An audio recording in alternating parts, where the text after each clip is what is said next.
All right. Hello, everybody. We are live. Brian will be here momentarily. I decided to go live because I was just in the chat room. We were delayed by a moment. And then Norm asked, "How's it going?" I was about to write like a whole thing, but then I figured I might as well just say it. So this is the pre-show. By the way, you could see my dog is back there having a nap. We'll see if she lasts there the whole time. My wife's out of town, so that means the dog's hanging out with me. Yeah. So here's what's going on. Okay. First of all, quick plan for the show. We've got a few things, right? We're going to talk about the playoffs so far, the Keeping Karlsson playoff pools. We can look at some results from the final round.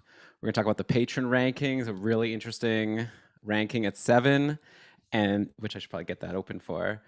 And then we've got a whole bunch of really fun stories of like commish stories, like, and leagues where crazy stuff happened, and Brian and I are going to kind of talk through it. Brian asked people to give him examples. So that was it's going to be a fun show. Like, it's going to be a mishmash and we're going to have fun. But okay, Brian's on his way. He doesn't even know that I've gone live, so he'll show up, hopefully not come in and like say something really awkward right at the start before he realizes that we're live. But okay, here's what I got going on. So tell me, has this ever happened to you? So Dina, my wife, she went to Ottawa for the weekend, and oh yeah, so we moved to a new house, right? Okay, and then in our old house, we had this like bidet that we bought off of Amazon, and that was attached to the toilet. And then we never brought it from the old house. We didn't get around to like whatever. And to be honest, I don't know how to do that stuff to like in the first place. She actually installed the bidet in the other house one time when I was out. I was like really impressed and shocked. And then so now I guess one time I was like recording a podcast. It might have been like a couple weeks ago, or no, it must have been like last week. I was doing an interview. And then I went downstairs and she's like in the bathroom, like messing, and she's like trying to install this like new, oh yes, we ordered a new one off of Amazon. And she's like installing it. It's like cool, I guess, but like it didn't go well, and like I don't know, like something couldn't be tighter. We didn't have the right tool. I think we didn't have the right wrench. So then Dina was like, "Brian, oh okay, I'll let him know. Hey Brian, I'm live. I'm live. I went live, by the way, because I'm just telling a Oh, story. So hi. hello, we're Do, live. do you have to start the story over? No, well I'll just give you the quick recap. Is like Norm asked me how it's going, How's and it going, Norm? Dina left. The toilet Like is like, oh, temporarily. okay, yeah, she's not gone forever. Anyways, Okay. Brian, this long story short is Dina tried to like install this bidet that we bought off of Amazon on our downstairs Oh, toilet. Then it turned out we didn't nice. have the right wrench or something. And then she had to like go. Like her cousin came to like help us with it, but then it turned out, oh, we didn't have the oh, no. So then he brought his wrench to help, but then it was like we didn't have this type of tape. What was it called again? Something tape that I ended Painter's up tape? Plumber's tape? it wasn't called that actually either, but it was if you were to say it, I would know what it is because I did buy some, but now I forget. Duct tape. No, it's like it's got like little like curls on it, kind of. Oh man, I don't remember now. Anyway, whatever. No one cares. Well, maybe people do care. Well, I'll find it later when you're talking at some point. But anyway, During then the it's show, like I'll go off and look for the kind of tape. I mean, I've had messages back and forth of like what type of tape I need. I'm just trying to find where that would be. The problem is I like chat so much with Dina. Like I'll bet if I like just search for like the word tape in our chat history, like how Teflon tape was the first. That was Of see course. sometimes see this is what I'm good at. I'm good at like searching for things. I'm good at like tech things, like, podcasting. I'm not good at this like toilet stuff. So it's fine. So I buy some Teflon tape. I bought a wrench also just in case. So whatever. Now Dina's gone, and she told me that her cousin was gonna come and like help fix it. I'm only using one toilet now. Like we have two toilets in the house, and I just haven't even touched this other one.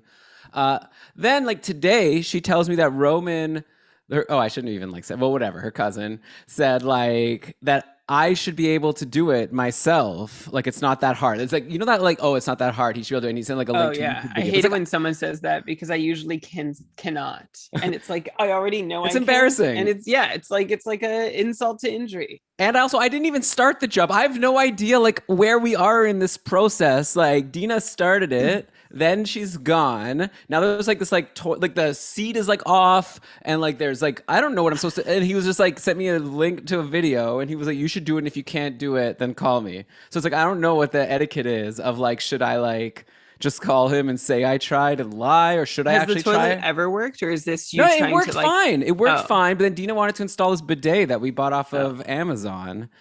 And How invasive was the bidet installation? like I don't know. Like I wasn't involved. That's you missed the start of the story. I was like recording an interview and she decided to do this. Like I'm fine personally without a bidet in the first place. Like I don't Yeah, need this in my you would life, but be. she likes it. Yeah. And so it's like fine. She was going to do it. I think she was like successful in our apartment, so she felt confident she'd be able to do it again, but she had forgotten that in our apartment she borrowed a wrench from the super. We didn't have a wrench. That's why we had to get the cousin, and then they were like with the Teflon tape, and then she had to go away. And now I'm like here, and now they're like pressuring me that I need to do this job. And now I almost feel like I'm a loser if I don't like give it like a try. And he says it's easy, which is like funny because his mom, like Dina's aunt, is oftentimes, this is between us, by the way, right? Like, yeah, between us and everyone on YouTube. Yeah. Okay. So oftentimes she'll like serve us a meal, you know, and then someone will, because it's like polite, like, oh, what is this? Or how'd you make it? Whatever. She's like very proud of her cooking. And she'll like explain, she'll say it's easy. And then she'll go on to explain this like really like complex process for how she like cooked this thing and all the ingredients. And then she's like, yeah, it's easy. And it's like, you know, some people love to say it's easy, but it's not. Sometimes it's like not nice because like I know that I can't do it. So you saying it's easy is not comforting to me. It's like the opposite. Like I wouldn't tell people like, oh, how do you make a live stream a podcast? How do you do that? And I'll like help them. I'm not going to be like at the end like, don't worry, it's easy. Like I'll be like, you know, this is how I do it, and let me know if you have trouble.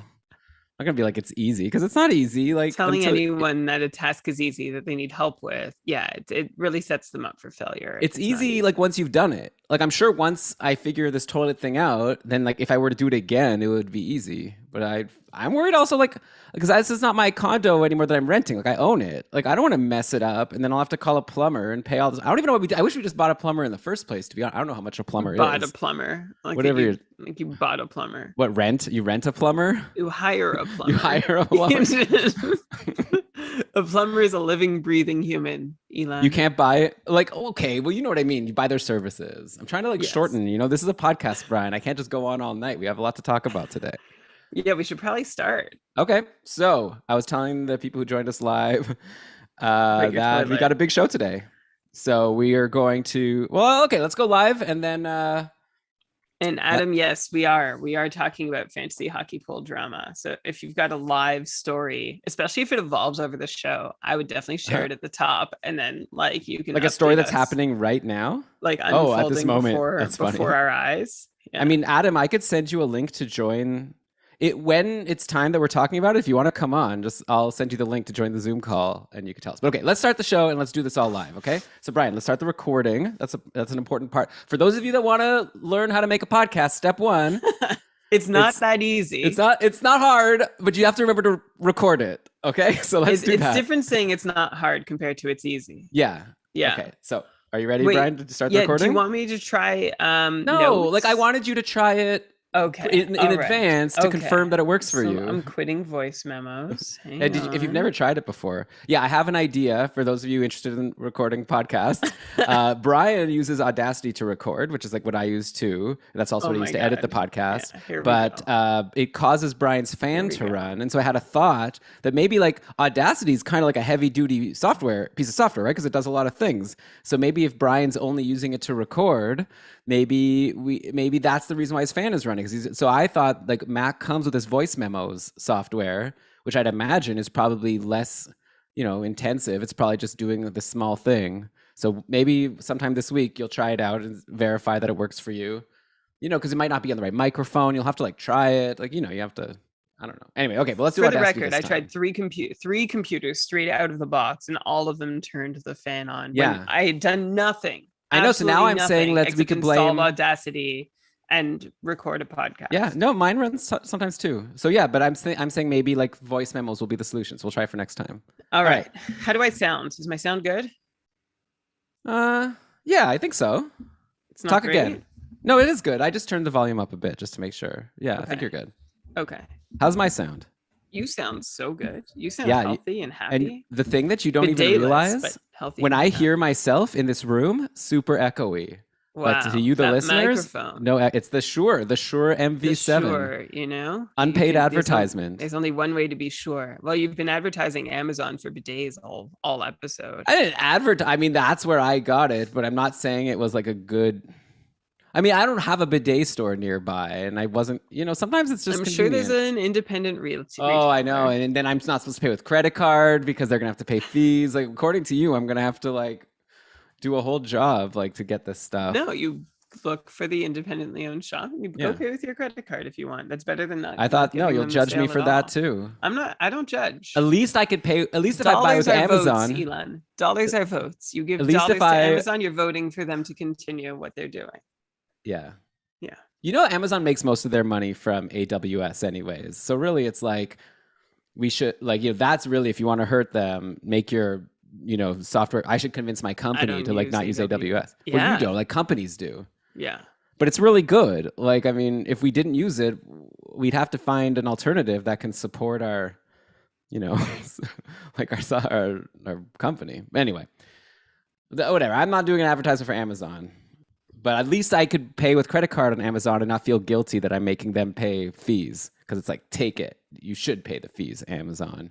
So that's my way, Brian, of trying to make you proud. Yeah, I'm always proud of you, Elon. You do what you can. I always know that you do what you can. I don't know.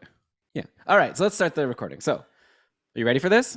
After all that, you weren't even ready. Okay, that's cool. No, I'm ready. You're ready. Well, now I have to I had the window up, and now I started browsing around other places. Oh, of course.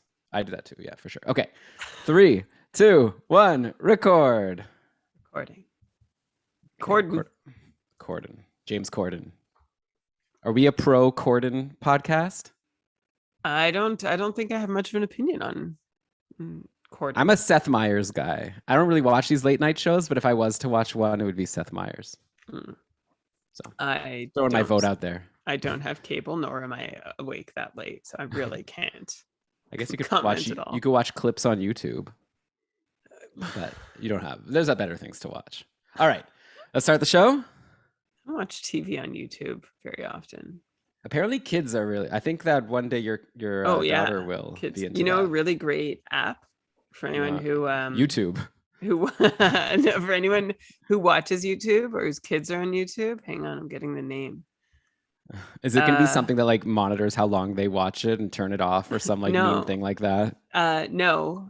It's called Unhook, and basically it takes out like everything, like because YouTube like is designed for you to keep watching, right?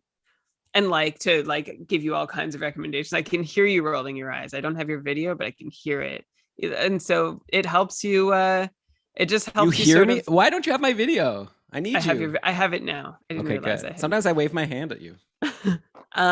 Yeah. So another tip for how to record a podcast. Away all the fluff, like all the extra, like, and also one thing about YouTube that really annoyed me is I'm trying to watch the end of a video and like all these cards are coming up on top of that drives me crazy. I don't need all those distractions. It really, like, I want to see the video to the end. So yeah, Unhook. I highly recommend it. Like, you can take away the sidebar, like all recommendations, like the tiled recommendations at the end of the video, all the stuff that makes you like feel like there's something more you need to watch. I don't like that feeling. I like to go to YouTube with a plan, watch the video, and I leave. We should like actually secretly just make our podcast a shilling podcast where we just talk about products we like all the time. I feel like it could be good. Okay. Like that. I was unhooked. Who will pay us? These companies. Yeah. Anyway. It sounds so natural. Anyway, I definitely recommend it to parents. And do you have a promo code you want to share? Like an affiliate code? It's a free it's a free Firefox extension. Oh, nice. Yeah. I use Firefox also. I thought you changed back. No, then I changed back again. I was too annoyed. Here, now we're talking about Firefox. Yeah. Okay, let's start the show. But I'm not anti-Google, right? We're using YouTube to stream this out. We have to. We don't have to. No. Well, you were saying you want to just do it on Discord and not even do. You want to close the YouTube channel, basically. Okay.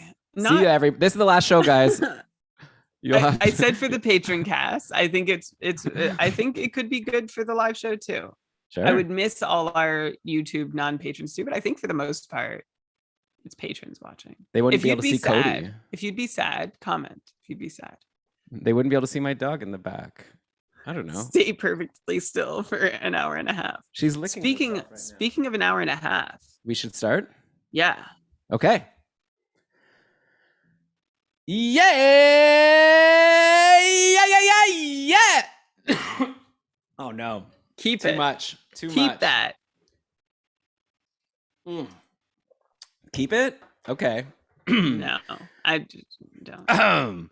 Yes, welcome everybody to another episode of the Keeping Karlsson Fantasy Hockey Podcast, the longest running fantasy hockey podcast in the world, hosted by two guys who have never been slapped in our careers as fantasy hockey players. I am your host, Elon Dubrovsky, and with me, once again, to talk through a lot of things. I think we got a really fun little hodgepodge episode of Keeping Karlsson coming your way. It's my very good friend, my co-host, and the fantasy hockey robot himself, Brian Comm, is here in the room.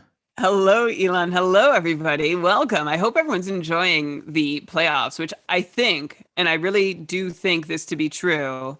And I don't think there's a bias just because I've watched more because it's been the best playoffs I think we've had in a really long time. And now we have Colorado and Tampa, which we would all have been so excited to see at the start of the playoffs. It's actually happening. You know, often there's a team that sort of squeaks through, goes hot, but isn't the most exciting team to watch. It doesn't play the most exciting style. I would say Tampa doesn't play the most exciting style the way they're getting by these days, but they are still fun to watch. They're going to be an amazing matchup for Colorado. I don't think I felt this excited and this like involved and into a Stanley Cup final for years now. This is really exciting. Okay, I'm going to throw it at you. What do you think is the last finals that was this good? In terms, like, I really am excited about this finals also. I feel like Tampa versus Colorado, like, we were having debates on Discord, like, who's going to win? Like, one person was saying, Kyle was being like, do you think Colorado even has a chance? Because Tampa Bay is like, has so much experience and they know how to win these games, these important games. And, but it's like Colorado's the favorite according to Vegas odds. So it's like such an interesting thing. Like, their team looks so stacked, but it's like, oh, but Colorado doesn't have the goaltending that Tampa does. Can you really imagine a team winning the cup with like mediocre goaltending? And like, I'm looking back at history, and honestly, tell me if this is something you agree with, or am I being too harsh? But I think the last Stanley Cup Finals that I was this excited about is like maybe Bruins Canucks back in 2011, and that was because I was living in Vancouver at the time, and that did go to Game 7, and it was really exciting. There actually hasn't been there was a Game 7 of Bruins Blues. I guess Bruins Blues a couple years ago was pretty exciting also. I really thought Boston was going to win that. So okay, I take it all back. If there's no Bruins in the finals, then usually it's boring. So I'm excited for Tampa, Colorado now. Yeah, I think I would probably go back. I'm seeing those teams that I was just saying, the ones that sort of, get to the end without being the best, like a team that we would hope to see to get to the end. I would go back to 2011 too. Like Bruins Canucks, there was so much intensity there. And aside from the Bruins Blues in 2019, that's the only series to go 7 in the last, I guess 11 years. And actually then I'd go to the one before that. If that didn't qualify, the Penguins Red Wings in 2009 was amazing. Like the 2 years of Penguins Red Wings finals, those were both really good. I think the second one was even better. So yeah, I don't think it's not a given. So let's all enjoy and appreciate this moment where it's going to be the middle of June and we're not rolling our eyes and being like, hockey's still on, come on, which of course I never am as a host of a fantasy hockey podcast. I'm into it hardcore all year long. But this year I'm really pumped. Yeah, and I think that it's okay, sorry. Yeah, it's going to be a blast. Obviously, we're not as invested as some, specifically those people who made it to the finals of the Keeping Karlsson playoff pool. I got eliminated at the end of round 2. I believe you did as well, right, Brian? We both didn't make it out of round 2 there. Yeah, we did okay. We won a round, and then we're done. Better than some teams. Better than the Leafs, yeah. I wasn't going to do it. I wasn't going to go there. They've had enough, Elon. Okay. I don't know. It's the thing. One day they'll get past the first round and it'll be very exciting. But yeah, so just today we started the new draft. So for those who aren't aware, the Keeping Karlsson playoff pool, it's, every round you redraft a new team, and only the top people from the previous round advance moving forward. We actually did a live draft of round 3, one of the divisions. Kevin ended up winning that division, for those of you who are keeping track. I'm looking now at the finals, and maybe we could go over one of the drafts actually already finished, which is kind of fun. Slayer's Fu Manchu versus Mike's Filthy Animals, and they went fast. The other drafts have barely started, so I wonder if we could just talk through really quickly. And this could be also our good way of like recapping, the last couple of series. Or maybe before we get that, like any general takeaways. Like I feel like all the players, we did a show at the end of round two, kind of talking through everything that's been going on so far. I kind of feel like there's not too many like new takeaways. Like Colorado destroyed Edmonton. All the players who I expected to get points kind of did. I guess one guy on Colorado who's like interesting to talk about that I don't know if we have for a while is Lehkonen, Arturi Lehkonen. He was on Montreal. I have a friend who's like a big Habs fan. I remember he used to always tell me how like Lehkonen, is good. I think we even talked about it on the podcast every once in a while. There were stretches where he was taking shots, kind of looking interesting, but just didn't seem like he was getting a role, which is kind of funny because you'd think like, oh, he can't get a role on Montreal, but he'll be able to get one on Colorado. Usually you'd think it would be the opposite because Colorado's the stacked team. But Lehkonen has like been locked in playing on good lines, with Rantanen and Burakovsky in that last game in game 4. And he's, 4 points in 4 games in this round. I'm sure he's going to go pretty high in the next round's draft. I guess I could take a look actually. So let's see here. Slayer Fu Manchu versus Filthy Animal, and Lehkonen went in round 7. Corey Perry went ahead of him. I don't know. I think I would have taken Lehkonen.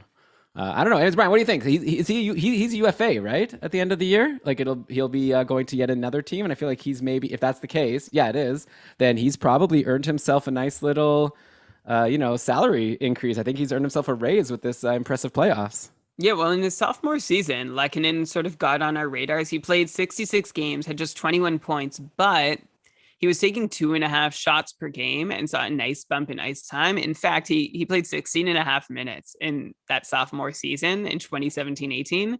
Lehkonen has not averaged more ice time since then, which is part of the reason why I think we're still waiting to see what this guy can become, because he's basically been playing third line minutes and on a team in Montreal that has never been terribly offensively inclined. We've seen him get a couple turns with the scoring lines before and considered him like a decent stream, but really he hasn't had much opportunity to really break through and come out. And as you described him, Elon, he sounded similar to Val Nichushkin, who's had the same story, right? Couldn't emerge on any team, and then gets to Colorado in a crowded depth chart and is lifted up. So either Colorado is doing something that brings the best out of these guys. I mean, the line mates definitely have something to do with this. And in the postseason, it's not like Lehkonen is like totally lighting it up either, but I think he is he is someone who has some potential. And if he gets in a top 6 role in a decent spot and they play him more than 15.5 minutes a night, yeah, there's a chance. Like he's finding his way back on our radar. So that's one guy that's definitely worth keeping an eye on. One guy who is falling off my radar, Elon, is Ryan Strome. He's had a really weak playoffs, right? 9 points in his 19 games this season. Seemed to be rolling up and down the depth chart. Like Jared Gallant was like seemingly throwing him like in the line blender constantly. Never, from what I was getting out of what I saw from the New York Rangers beat writers, it was kind of a trust issue. Like wherever he was, the line wasn't succeeding. And so they tried to move him around and it just wasn't working out. Meanwhile, you've got Philip Hedl, who stepped up big time with Lafreniere and Capo Caco as the kid line, coming in strong, really displacing Strome from that top 6. So he's somebody to me whose stock has fallen substantially. We always, wondered exactly how much he could accomplish if he wasn't playing, top line minutes with superstars, which is what his situation was in Colorado for so long. Now I think he's he's an unrestricted free agent. So we'll see where he lands. I wonder what team is going to give him. I don't think giving him a 1C or even a 2C role is an opportunity. He's going to be a tricky one. I don't think he should be a terribly attractive free agent to many teams out there. And someone will go for him, and then we'll have the challenge of trying to figure out what his fantasy value will be. Well, I would just be really worried if he's not playing with Panarin or Zibanejad or anybody of that caliber. Like this season, he was largely, and he's still like he had a rough one, 54 points in 74 games. That was his lowest pace in the last few seasons. And yeah, I think his stock dropped a lot with the rise of Hedl, Lafreniere, and Kako, except Capo Caco scratched for the last game. Gerard Gallant still hasn't explained why. I tried to dig up and see if anybody was like throwing a little morsel or tidbit out there. And the only tidbit seems to be that maybe there's a tidbit, like maybe there's more to the story than Gallant thought Kakko wasn't the best option. It was a very strange move and pretty gutsy, I think, for Gerard Yeah. Gallant to do in such a critical game to break up the line that might have been the Rangers' most consistent of the postseason. So there you go. There's my takeaways from the Tampa Rangers Yeah. crew. No, Yeah. yeah, Ryan Strome definitely interesting. He'll be UFA. Rangers also have Kopp, Vetrano. By the way, kudos to the Rangers, right? Made it farther than I think a lot of people expected them to. They also like went up 2-0. So it looked at one point like they were going to make it to the finals. But Tampa, they're a resilient team. They're very good. But yeah, it'll be really fascinating to see what the Rangers do next year. Like, are they going to bring any of these UFAs back? We did just see today, I believe, the news came out that they've signed Vitaly Kravtsov.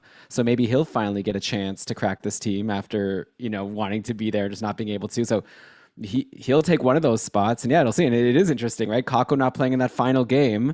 I guess they wanted to move Barkley Gaudreau up. The lines were crazy in that last game, right? Like different than they've been for a long time. Like they had Strome, Kopp, and Panarin. Then So strange. Zibanejad, Vetrano, and Lafreniere, and then Kreider with Gaudreau and Hedel. Normally Gaudreau was like on the fourth line, and then in that top nine there was room for Kakko. But I guess they wanted to keep Dryden, Hunt, Tyler Mott, and Kevin Rooney. I mean, but whatever. there's It's no reason like, to throw Dryden Hunt in an elimination game. And to this point, I think I saw the Rangers were 5-0 in elimination games. So what are you doing? Like, it was just such a strange decision to suddenly blend your lines when they've been so consistent all the way through and start trying new things and looking for new solutions. I mean, sure, the Rangers have lost 3 in a row, but they won 2 in a row with a lineup that was anyway. It seemed pretty baffling. It seemed like what I would expect a coach about to be fired to do in like game 21 of the season, but not in an elimination game in the conference finals. yeah. So I guess it'll be interesting to see the fallout there if anyone gets an answer from Gallant. And then also, yeah, UFA. I'm excited for UFA. It's late this year, right? Like normally it's July 1st. This year it's like July 13th since everything was delayed. We're going to have to wait for so long. But we'll be patient. That's actually my mom's birthday. I just realized. I have to remember. I'll be so excited and busy that day. I'll have to still remember to message my mom or call her. I should call her, right? Not just message. Come on, Elon, get your shit together. Of course, You got to gotta call her. on a All right, got to birthday. call your mom. Yeah. Yeah. By the way, also congrats to Ace's squad, Anthony, Deeks of Hazard, and then Red Baron Kevin, who was on that last show, and then King Iggy, Ricky. And Slayer Fu Manchu is Hollis. So yeah, those are the 6 finalists. The way it's going to work is they're in head-to-head matchups, but then it's going to be whoever has the most points in each of those head-to-head matchups is going to be the ultimate KKPP champion and dethrone. Oh, I had the name in my head just a second ago. Edit point.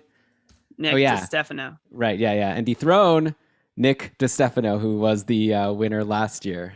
And I was the winner the year before that, just for completion's sake. But okay, Brian, so I guess that's playoffs talk, unless do we have anything else? I kind of just feel like I want us to, I feel like we have to give more, like we're a fantasy podcast and there's hockey happening. And like part of me is like, do we need to talk about Kemper versus Francouz and who Colorado, we'll find out soon who they go with. Do you have a gut feel? I feel like I would go with Francouz. Like you got to just stick with the goalie that's been winning you games, right? He like won all the games, like not like he was so amazing, but he was the goalie playing in the last series and they won those games. So if I'm the coach, I'm playing Francouz at least in game 1 and then, maybe swap to Kemper if they lose game 1, but maybe that's too basic. I mean, by virtue of the same argument, then if the Penguins won game 7, or I guess they put in Tristan Jarry, but they put in Tristan Jarry even though they got that far with Louis Domingue. I don't know. I don't think But they hadn't won. great. But they hadn't won 4 in a row. Like with Domingue. Like if they had Yeah. with DeSmith, I think it's different. Or Domingue, whatever.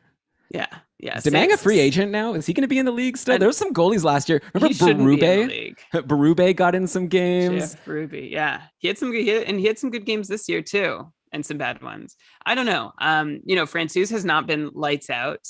He has 4 starts, and half of those have been quality. Half of them have not been. 906 save percentage. Of course, like you can't go too deep here. Hey, yeah, there's I like would context. imagine They were like 8-6 games. Like they were crazy games, right?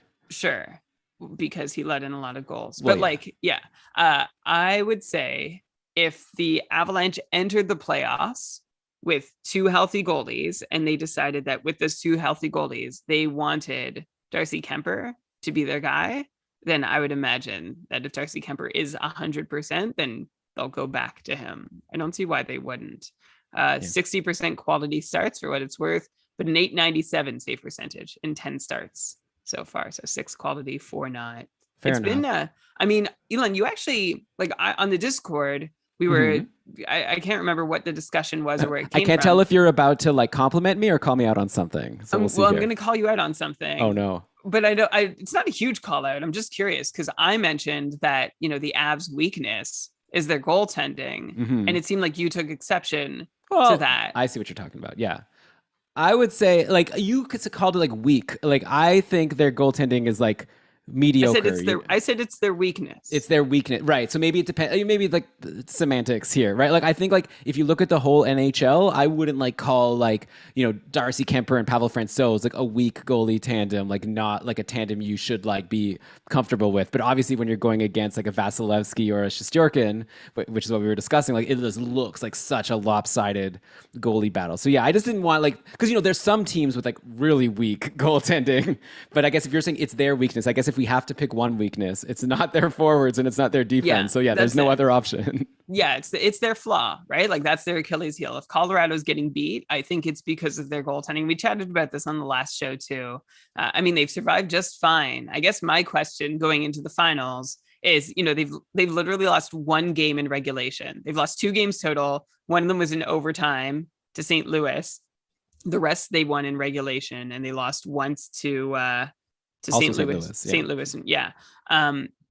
So they face Nashville, St. Louis, and Edmonton. Are any of those teams a reasonable like preview for Tampa? Like, do you know what I'm saying? Are they close enough to Tampa that they could be considered a legit test, or has Colorado not really been tested enough yet to Yeah. have so much confidence that they're going to keep rolling over Tampa? Yeah, I think that St. Louis with Binnington, the way he was playing, was like a pretty good test, right? And then he got injured, and then Husso came in and didn't do so well, and then I think Colorado really feasted and like took care of St. Louis pretty easily after that. But I think St. Louis is a good team. Like I think if St. Louis had snuck by Colorado and was playing Tampa in the finals, we wouldn't be saying like, oh, Tampa for sure, like no question. Like I think St. Louis is a really strong team if they're fully healthy, and when one of their, like, it's kind of like Colorado, right? Like sometimes their goalies are on their game and sometimes they're not. And Binnington was looking really sharp. We talked about it. Like I think after the first round, we were talking about like how amazing Binnington had been, and I was asking you like, are you like now ready to draft Binnington like high next year? And you're like, well, I haven't seen enough. And then unfortunately he got injured, so we weren't able to kind of see the rest of his story in that playoff round. But yeah, anyways, to answer your question, I feel like St. Louis was a good test for them and they got through them. And yeah, maybe Tampa's a little like the thing with Tampa is they have the intangible. And this is again like not fantasy talk. And this is like maybe me being like same with me saying like I would stick with the goalie that's won 4 games in a row. And maybe people would say like, Elon, come on, you're supposed to be a little more analytical than that. You're a couple champ and this is how you're talking. But like I would just say that like Tampa has this thing where they've won 2 cups in a row. Like there's something about winning in this like stressful time. Like these are humans, right? You have to be like resilient. You have to be able to like push forward through like the stress and maybe some injuries, whatever. Like Tampa like clearly has it, whatever Florida didn't have, Tampa has, and Colorado, we'll see what. I think it's gonna be a good series. Like I think that there's no. So maybe short answer to your question is no. They haven't been tested like they will be against Tampa, just because Tampa is a team that's like knows how to win, just keeps doing it. I think that's a good assessment. Like I agree. I'm also supposed to be the fantasy hockey robot, but I think there's definitely been this extra piece that Tampa has had in their playoff victories. I mean, I don't know what happened in the Florida series other than Florida's power play crumbling. And like, I don't know if any of Tampa's experience really helped there or if it was Florida just falling apart. But against Toronto, it did seem like they had this extra gear. And same against the Rangers. It's like they had this extra like sort of resilience or persistence and this sort of mode they switch on where they know exactly how to play in these super tight, high stakes games to increase their chances and put them on top. And I feel like that is something gained from having played in so many of these high stakes games before. I think they probably do have a better sense of what risks to take and what mistakes to try and avoid. I think that's gotten them this far. So we'll Yeah. see. Like, I don't think there's much debate. I think Colorado is the more talented team, but you've got Tampa's experience, plus still some bona fide stars, plus the return of Point potentially, plus Vasilevsky. And really, it's anyone's series for all those reasons. Yeah, definitely. Like Vasilevsky just is like out of this world sometimes, and he'll just like if he's up to his best game, then Colorado won't be able to score. But again, of all the teams, I have the most faith in Colorado being able to solve him. Yeah. How hard is it going to be the next 10 years for any NHL team to beat Igor Shesterkin in a playoff series? It's going to be impossible. It's going to be like having had to face Patrick Waugh or Dominic Hasek or the Devils Wait, in are their you talking trap about with Martin Brodeur. Shestyorkin or Vasilevsky? No, Or I'm you're talking just... about Shesterkin. I switched gears because Oh, okay. the last round was kind of like about Shesterkin versus Vasilevsky. It's So you're saying this is Vasilevsky like still... this is maybe Shestyorkin's last loss for a while in the I mean, playoffs? it just seems Yeah, he's like good. yeah, he's gonna be. I remember as a Sens fan in the early 2000s, it's like, oh God, we're against Hasek. Oh God, we're against Brodeur, and it's just like it's almost over before it starts. And I just feel like that's the vibe that Igor Shesterkin's gonna give off for the next 10 years. I Well, like wouldn't we want to be said, in that yeah. Metro division. Like we said, like Rangers have a lot of moves to make this summer, so hopefully they'll build a strong team around him for Ben's sake. Poor Ben, big Rangers fan, but he said he's cool, so he's feeling okay. What else did I want to talk about? Oh, here, one quick thing before we get to the next topic. I'm looking at the results of our drafts going on right now, and actually the player who I would have taken first for this round, again, it's points only for KKPP, didn't get taken first in any of the drafts. I'm curious, Brian, who would you take first if you had first overall pick for this round in our pool, where again it's points only, and the roster settings. You know. Yeah, well, you have to pick a couple D, but there's no extra points for defensemen, so I wouldn't go D first overall, unless you're saying you would take Makar first. Yeah, I would I would. take okay, yeah, I'd take McKinnon first, but Makar would be really close. I took Makar in the first round in my round 2 draft, and it didn't work out for me. So maybe that's why it's a recency bias. I've Right. been recently burned by a first round Makar. But I think you could definitely justify it, especially because how many D total are going to be taken in the division? 4. Yeah. So you've got Makar, You got Hedman, Hedman, and then like Devon I guess Taves. it's a crapshoot between Devon the Taves, rest. and then Byram, probably. Taves, Gerard, Byram. So I just think. So by the way, we should give the credit here. Like Makar has 22 points in 14 games. He had 4 points that last game. McKinnon has 18. So if you just look at the total points so far, and if in just the last round, Makar had 9 points. It was an insane series, but McKinnon was there too, and he had a pathetic, a paltry 5 points only in 4 games versus the Oilers. Makar almost doubled him. So. I don't know, with the value over replacement and the fact that Makar seems like a decent bet to just beat him straight up, to me, it's the obvious pick. But I'm not in the finals, and these 6 are, so they must know better than me. So we'll see how that turns out.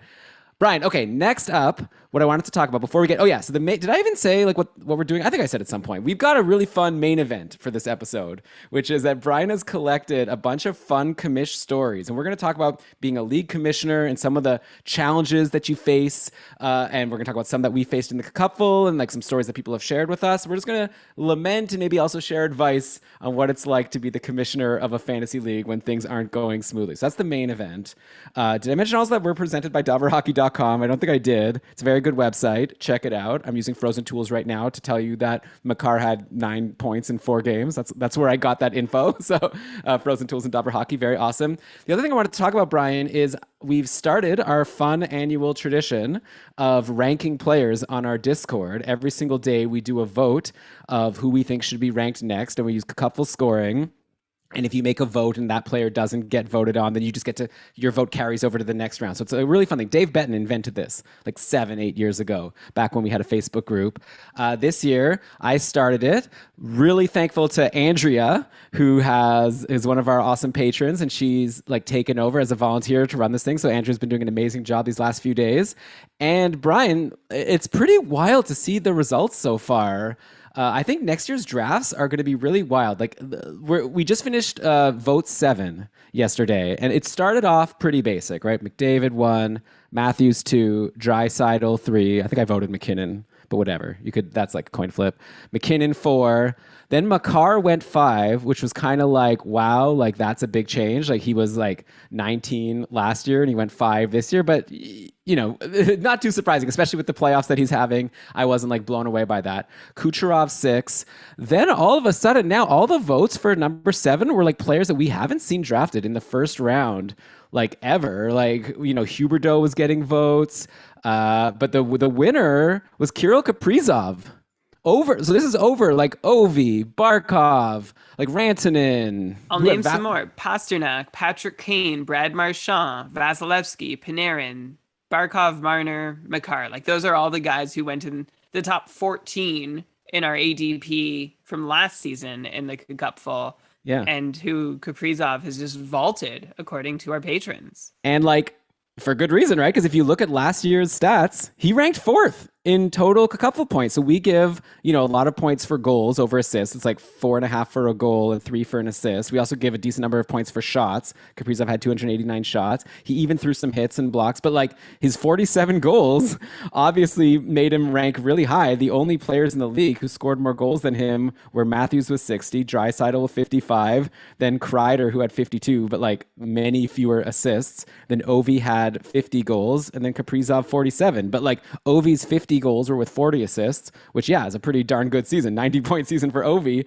Kaprizov had 47 goals and 61 assists, so he broke 100 points. Plus he had all these shots. So it's like if you look at last year's stats, yeah, that's a reasonable pick to put Kaprizov there. It's just like hard to wrap my head around. I'm like an old man. Like I think I voted Ovi for that pick. And then everyone's probably thinking like, all right, Elon, can you like wake up? It's not 2011 anymore. It's not like season 1 of Keeping Karlsson. Why are you still voting Ovi over Kirill Kaprizov, who clearly is going to get a lot more assists and a similar number of goals? Do you think I'm like, like living in the past a little bit? Or do you think it's the kids who are wrong? I think it's like it's gotten really flat, right? After those first 6 guys, right? Who are, I should just clarify while I'm saying them. So you've got McDavid, Matthews, Draisaitl, McKinnon, Makar, and Kucherov.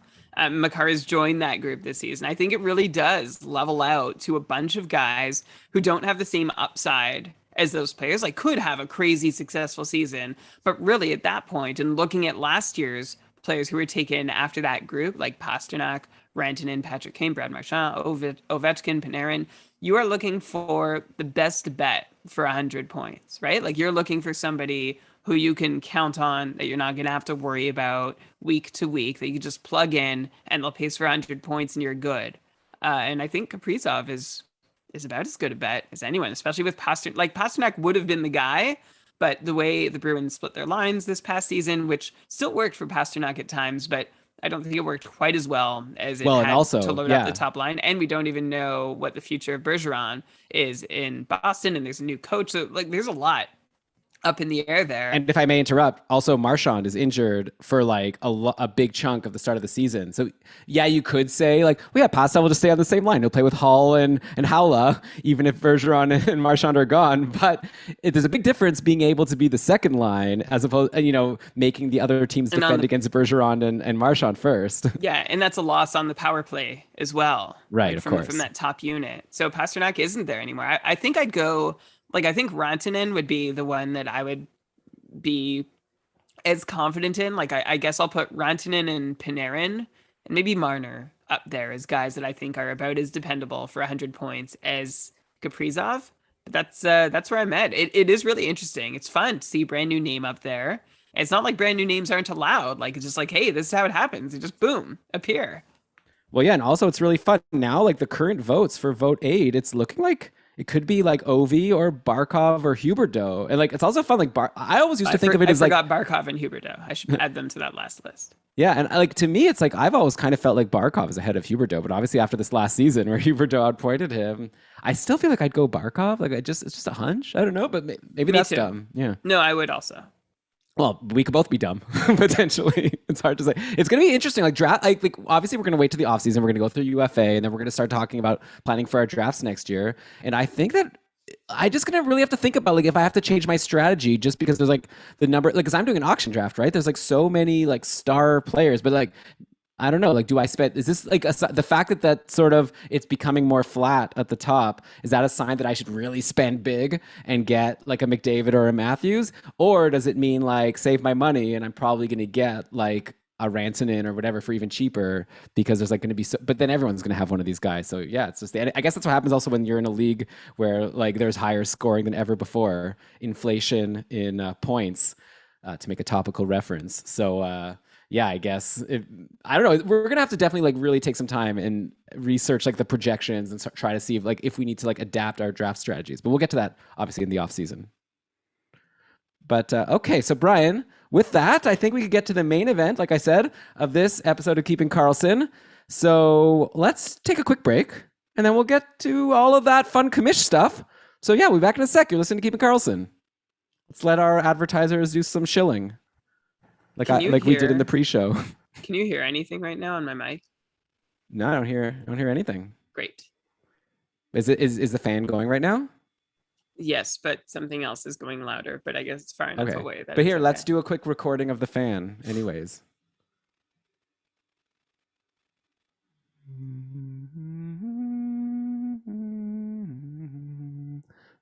Wouldn't it be fun if I took out my flute and like played like some like intermission music like you're at a movie, like when we do the ad break?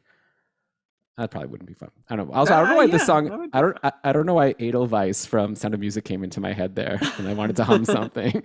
It's a very beautiful song. Oh, that's there you go. Another Elon recommendation. Sound of Music's a good movie. I think I like it. I watched it with Dina somewhat recently. I don't think I've ever seen it. Oh, I'd recommend. Yeah. It's like got it all. It really does. It's like, you know, sweet, like nice, but also it's like kind of exciting. There's like some drama. There's good songs. Like it's a really well done movie. Some more shilling. Go buy Sound of Music, I think.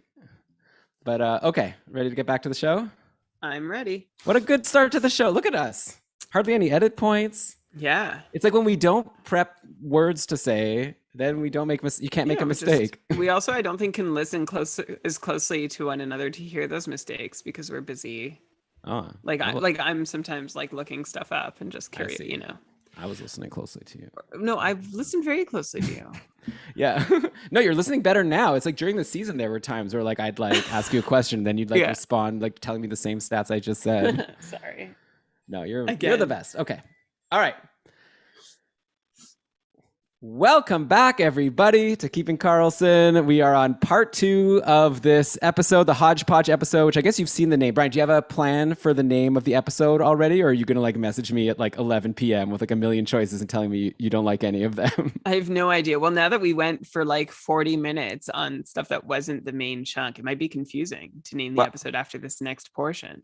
Well, I mean, you know, it's like you could either do that's the thing I've always wondered. Like, should we do like a boring name that just describes the episode? Like, the episode could be called Keeping Karlsson number 418 so fast dash playoff talk, comma, rankings, comma, commish stuff. But that could be the name. Like, but maybe that's too boring. And if you want to do a song reference, then I guess it gets harder. Is there a song with the word commish in it? Or like running a league or something, a word like that. I guess people in the chat here could let us know. Well, there's running down a league, like is Tom Petty song, you know, or it's running down a dream. So you'll call it running down a league? Well, this is like, I don't know. It's like wrecking. Because like a bad commish decision could run down your league. Yeah. All right, there we go. Episode title just came to mind. You'll see it in your. Maybe so you already know this. Squishy commish. No, I like the other one. Why squishy commish? What's squishy? Why? Just rhymes. Squish your commish. No, ugh. If they're a good commish, you just squish them nice, and if they're a bad commish, squish them. Squish them nice? Is that a saying? What do you mean, like hug them? It's a hug, yeah. Like, so did you tell that to your daughter? Like, squish them nice? No, I don't. Or squish them bad? Yeah, that's actually how I tell her to. That could be a segment of. We should do a segment of the podcast, like during the season when we're talking about like potential free agents and whether people should add them. Like, so Brian, Frank Vetrano, 5 goals in the last 10 games. Should we squish him nice or should we squish him bad? You're like, well, Elon, I think it's going to be squish him nice for me because he's actually looking really good right now under the hood. You know, we've been down this path with another term, which I dare not repeat because of how mad it made you at the time that it was. Oh yeah, don't say that. I was giving it legs. Yeah, it was too sexual. We'll have to talk if it's worth a squish. Worth a squish, please don't. Okay. All right, let's get to it. So, this is the point in the episode where I get to do my favorite thing, which is Brian presents things to me, and then I just get to comment on them. So, Brian, why don't you take it away? Tell us what exercise you engaged in behind my back and what your results were. Okay. Well, inspired by the recent drama that captivated all fantasy sports, like I feel like this is the most united all fantasy sports followers have been since the series The League, where everyone could watch and relate to their home leagues. We had two baseball players, Jock Peterson and Tommy Pham, get in this imbroglio where Tommy Pham slapped Jock Peterson like unanticipated, sudden out of the blue. And when reporters asked Jock Peterson after the end of the game, like what happened, he explained it was over a fantasy league thing. And like the story's gotten a lot of coverage since. And like Jock Peterson even shared a GIF that was in the group chat that Tommy made fun of Tommy Pham's team that he didn't like, and it made things worse. But basically, the essence of the problem with Jock Peterson and Tommy Pham was Jock Peterson put a player who was not IR eligible, but was IR plus eligible on whatever, on IR, I think which was available to him. I think this might have been ESPN where they have this like O status. It's different. Like we're so used to Yahoo IR and IR plus, and on ESPN they just give you IR or O. And I think he wasn't happy that he put the O player in an IR spot. Yeah, and Tommy Pham's like the rebuttal to this, Jock Peterson's like, I just did it, like I could. And apparently there were rules in this league which had some high stakes that said you couldn't. Like you could only put a player in IR if they're designated IR. Any other player you're not allowed, even though the platform allowed it, you weren't supposed to. And that's where Tommy Pham got really mad at Jock Peterson. And I guess this GIF also said, the GIF was funny. You can go ahead and search it up. But this is why Elon in our Keeping Karlsson Ultimate Patron Fantasy League, the Cupful, kkupfl.com, you can, or we have like one of our key rules, which you can read there, is in the event of an agreement between, or a disagreement between the league rules and what Yahoo, the platform, decides, Yahoo, the platform, takes precedence or priority. Like we're not going to go above and break a rule that Yahoo implements for this very reason.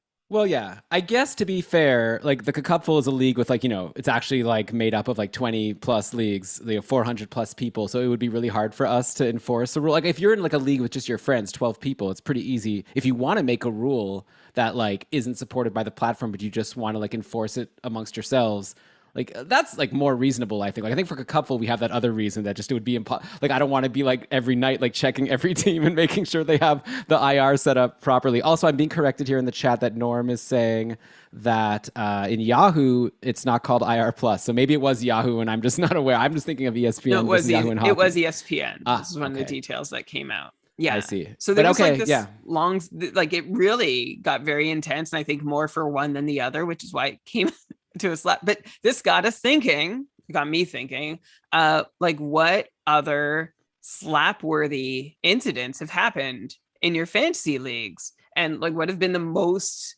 controversial commish situations where managers are trying to compete against each other to win, but inevitably, like we've all heard stories about how someone wrecks a league or a commission makes a bad decision. So we invited yours, but we also have our own to share from being the commissioners of the Cupful, which, if you haven't heard, it's the biggest and greatest fantasy hockey league in the world. Like we've been around, we've had our share of interesting incidents, including 4 from this year that I think were like about as emotionally charged as the Jock Peterson, Tommy Pham scenario. So Elon, I'm going to present them to the audience. As we share them, I'd love, like, this is an open dialogue. We'd love to get your feedback on Twitter as we go about as you listen, let us know. Yeah. Like I would love more conversation because Elon, you and I try and make the calls here, but this is a league of almost 500 people across the world. And like, we don't want to be heavy-handed commissioners, but sometimes we have to make a judgment call. So I gathered our 4 most difficult judgment calls of this season. And I also collected some funny stories from some of our listeners on Twitter and our patrons on Discord. So I think I'm going to start, Elon, with our cupful challenges, and I'll save the. I think the funnier ones are the listener suggestions, but the more challenging, like complicated ones, are the cupful Yeah. ones. I mean, they're not funny when you have to deal with it. They're funny Right. when it's other They're people's funny to us. stories. Yeah, exactly. By the way, the cupful that you're talking about, the Keeping Karlsson Ultimate Patron Fantasy League, with like all these people that you're saying is like the best league in the world, but like you have to like meet some special criteria in order to join that league, right? It's not like anyone could just join the cupful, right? Is this a joke? It's an infomercial. Come on, roll with it. Anyone can join the cupful. All you need to do is be a patron. In fact, I'm going to test this out right now. If you go to kkupfl.com, there's a yellow banner at the top where you can sign up. The first thing you have to do is there's a Google form you fill out, and then you sign up as a patron, and then you're good. And as a patron, you could be a patron for $1 a month. And so you can pre-register for our 8th season of the cupful now. And hang out in our Discord, which is quieter in the summer months, but around Not draft since we're time voting. Not since we're voting. Yeah, be every part day. of the patron rankings. I mean, I actually like it. I think we can have, like, when things slow down, we can have some like really high quality conversations. We have it's a great server. Come check it out for free, basically. $1 a month. Get your name in for the cupful. If you don't like it, then you just won't follow through. And that's cool. But why not? kkupfl.com. You can sign up today. Yeah. Yes. Once, to be clear though, like to actually play in the cupful, you have to be a patron in good standing during the regular season, where it's more than $1 a month. It's $5 a month, but totally worth it, I think, because we do a lot for our patrons. Also, these shows, when you're a patron, you're also supporting our show. Anyways, okay. Sorry, just wanted to throw that in. Now we're saving you, the listener, from hearing us blab about being a patron at the end. Okay. All right. We won't say it then. We did it now. There it is. I think it's actually more convenient for the listener to hear it at the end when there's nothing else coming. But thank you for sitting through, and hopefully you'll consider joining us and supporting what we do. Okay. And thanks to the current ones. Okay, go. So let me set the stage here. This is going back to the fall of 2021. All right. Our first, excitement is in the air for the new fantasy season. It looks like we're back on track for a normal season, dealing with COVID, but fans are in the stands. Whatever, it feels, things are feeling good. Training camps winding down, exhibition games are starting up. A couple slow drafts are kicking off for the season. And Elon, you and I were always ready for hitches. Like, we've been accustomed to so many things happening through, our 7 years now of running the league, and especially on draft day. Like, it's not going to go smoothly. Sometimes a person accidentally auto drafts, someone doesn't show up, someone misclicks on their pick. Nothing crazy happens, but it's all solvable. But we're ready, because something is going to happen at some point during the draft, and we're ready to fix it. So this year, when we saw a new cupful manager have the 9th overall pick and use it on Taylor Hall, we thought maybe it was an accident, right? Like, going into the season, Taylor Hall was ranked 91st in our annual patron off-season rankings. He had dropped 53 spots from the year before. So even the year before, when he was higher, he was like in the 40s. This year he's in the 90s, and yet he's going 9th overall. So Elon, we heard this happened. We were like, whoa, hey, hold on. We're not sure what's going on. We paused the draft before things got too far ahead. And like, it would be harder to correct the further the draft goes while we're trying to figure out what happened. So we got in touch with the manager.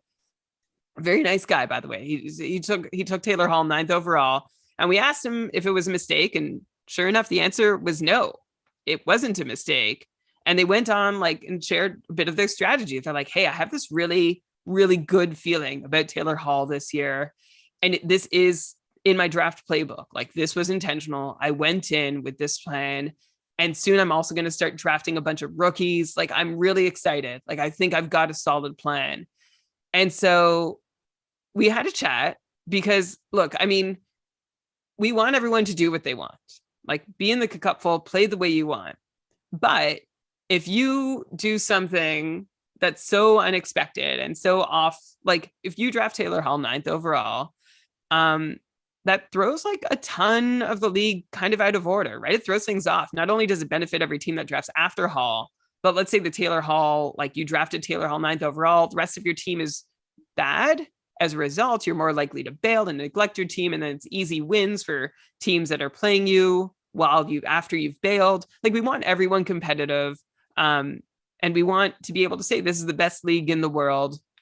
And we want it to read that way for everyone. Like, we're thinking of other new managers. We're seeing Taylor Hall go in the 9th. Like, hey, they promised us the best league in the world. So We had a chat with the manager about the strategy behind it and how if they really want Taylor Hall, they could probably you could get Taylor Hall. You can probably take him in a few rounds from now. And now, go get Patrick Kane, Brad Marchand, Ovechkin, Vasilevsky, Panarin. These guys were all going around 9th overall. Still get Taylor Hall later. And Taylor Hall's ADP, by the way, ended up being 87th. He went no sooner than 61st and as late as 120th. But the manager was like, no, I've got a plan. So we offered them the chance to reverse the pick and explained why we think it would be best. But they were like, no, I have this plan. And we had a decision to make about whether or not we were going to forcefully change the pick and to have things look properly balanced and competitive, or to let it go and see what happens. And so we actually decided the end of the story goes, we said look, we need you to take back the pick, or we're gonna have to get someone else in as a manager. And it's that's what ended up happening. I felt really bad about it. It was actually there was a very heart-wrenching DM after I didn't like it. It didn't feel good. And we offered them a co-manager, hey, maybe you want someone to jump on your team and co-manage with you, see how the cupful works, or you could co-manage another team and get a sense of how things work. But at the end of the day, they wanted Taylor Hall at 9. We wouldn't allow it. And they were pretty unhappy with our decision to not let that happen. So the manager ended up leaving the league, and they were having fun. We stopped them from having fun. Elon, are we heartless animals to have stopped Taylor Hall being drafted 9th overall by the biggest Taylor Hall fan in the world? Okay, one sec. I'll respond. That was quite the monologue. That was 6 minutes or something. Oh my God. That's the longest I've ever talked on the show. Okay. Yeah, I was waiting for you to okay, you told the whole story. I just well, I hope it was it good. Was there a progression and a climax? And okay. Yeah. But next time, don't go as long. I don't know. I always feel uncomfortable after a while when one person's talking too long. Okay, I'll keep it tighter on the next one. Okay. So you're saying, are we animals? Look, that was really an uncomfortable and unfortunate kind of situation. And I know most people listening are going to say, why did you just let the pick go? I think the context that's really hard to understand unless you're running a league like this is we've had a lot of people bail, right? That's a big problem. Generally, a team, if you're doing badly and you're 0-5, 0-6, these are the teams that are most likely to bail. Yeah, we could find a replacement manager and we try our best to do that so that there's not actually inactive teams. It's probably the most work of running the cupful is dealing with inactive teams. And you can't just replace someone, right? You have to message them, be like, hey, I noticed you haven't been active lately. Do you still want to play? And then sometimes they don't respond. And so then you have to I don't know, you can't just you have to wait that. It's a whole annoying process, right? And so it's better to just not have inactive teams in the first place. But then in this case, this would have been an inactive team that then maybe not, right? But I assume this person would have lost every matchup. Who knows who we would have taken in the next round, Sergachev or something, or maybe more a superstar from 2011. Maybe he would have taken he was looking at rookies Phil Kessel pretty soon. Yeah. Okay, so I think we would have gone Hell, Cider, then Kessel. Well, Cider would have been a good pick, but anyway, yeah. Anyhow. So then the problem is, then we would let's say this person, his team is terrible. They go inactive. And then next thing you know, we try to find a replacement. And we're hey, do you want to take over this team? And the replacement's I don't want to take over this team. There's no good. Who was the first round pick? Who was the second round pick? And it was yeah, you don't have any good players. Sorry, you have all replacement level players.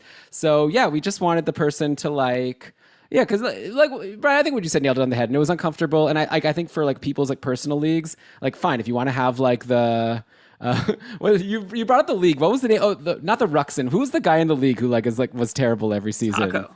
The Taco. Yeah, it's fun to have a Taco, but I feel the Taco in the league doesn't ever quit. He's still there, just losing all the time and having a good time regardless.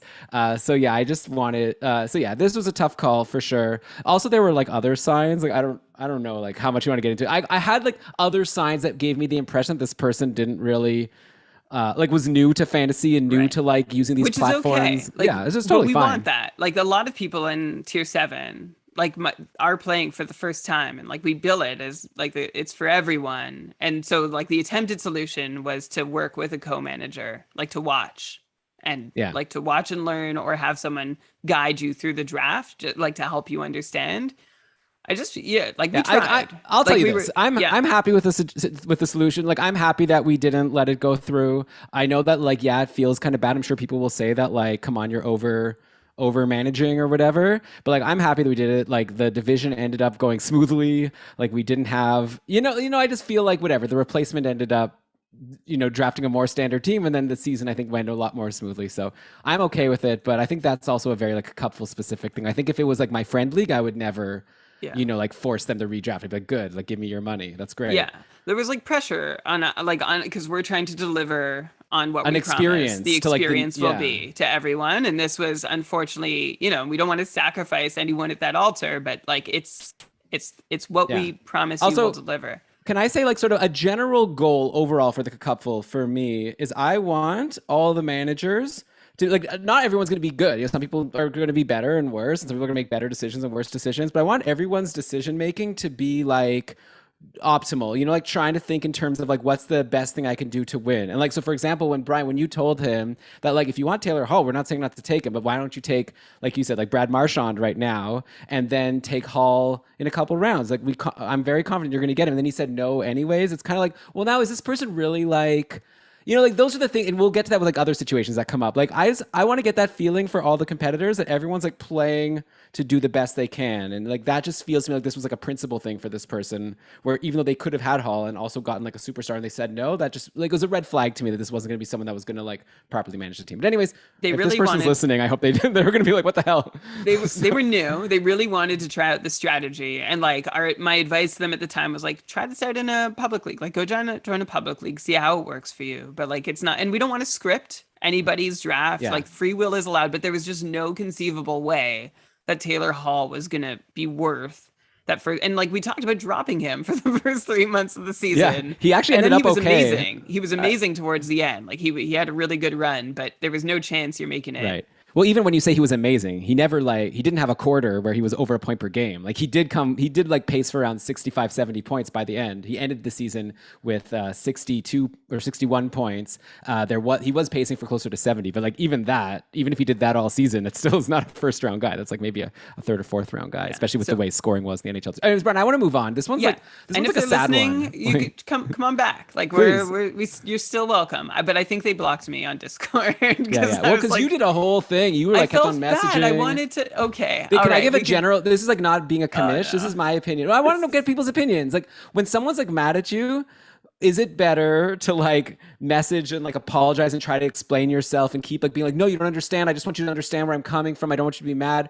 Or I feel like for me, I find like when someone's like mad about something like that, like I think it's best to just like give that person space. But I guess there's like different, I don't know. That's like a life thing. We should do a separate podcast, Brian. Like sort of like people could ask us their like relationship questions. That's a terrible like, idea. I think it'd be fun. Like listen to us and do the opposite might be the best. Well, the problem is, we'll disagree. So then it's basically you have to decide if you're Team Elon or Team Brian.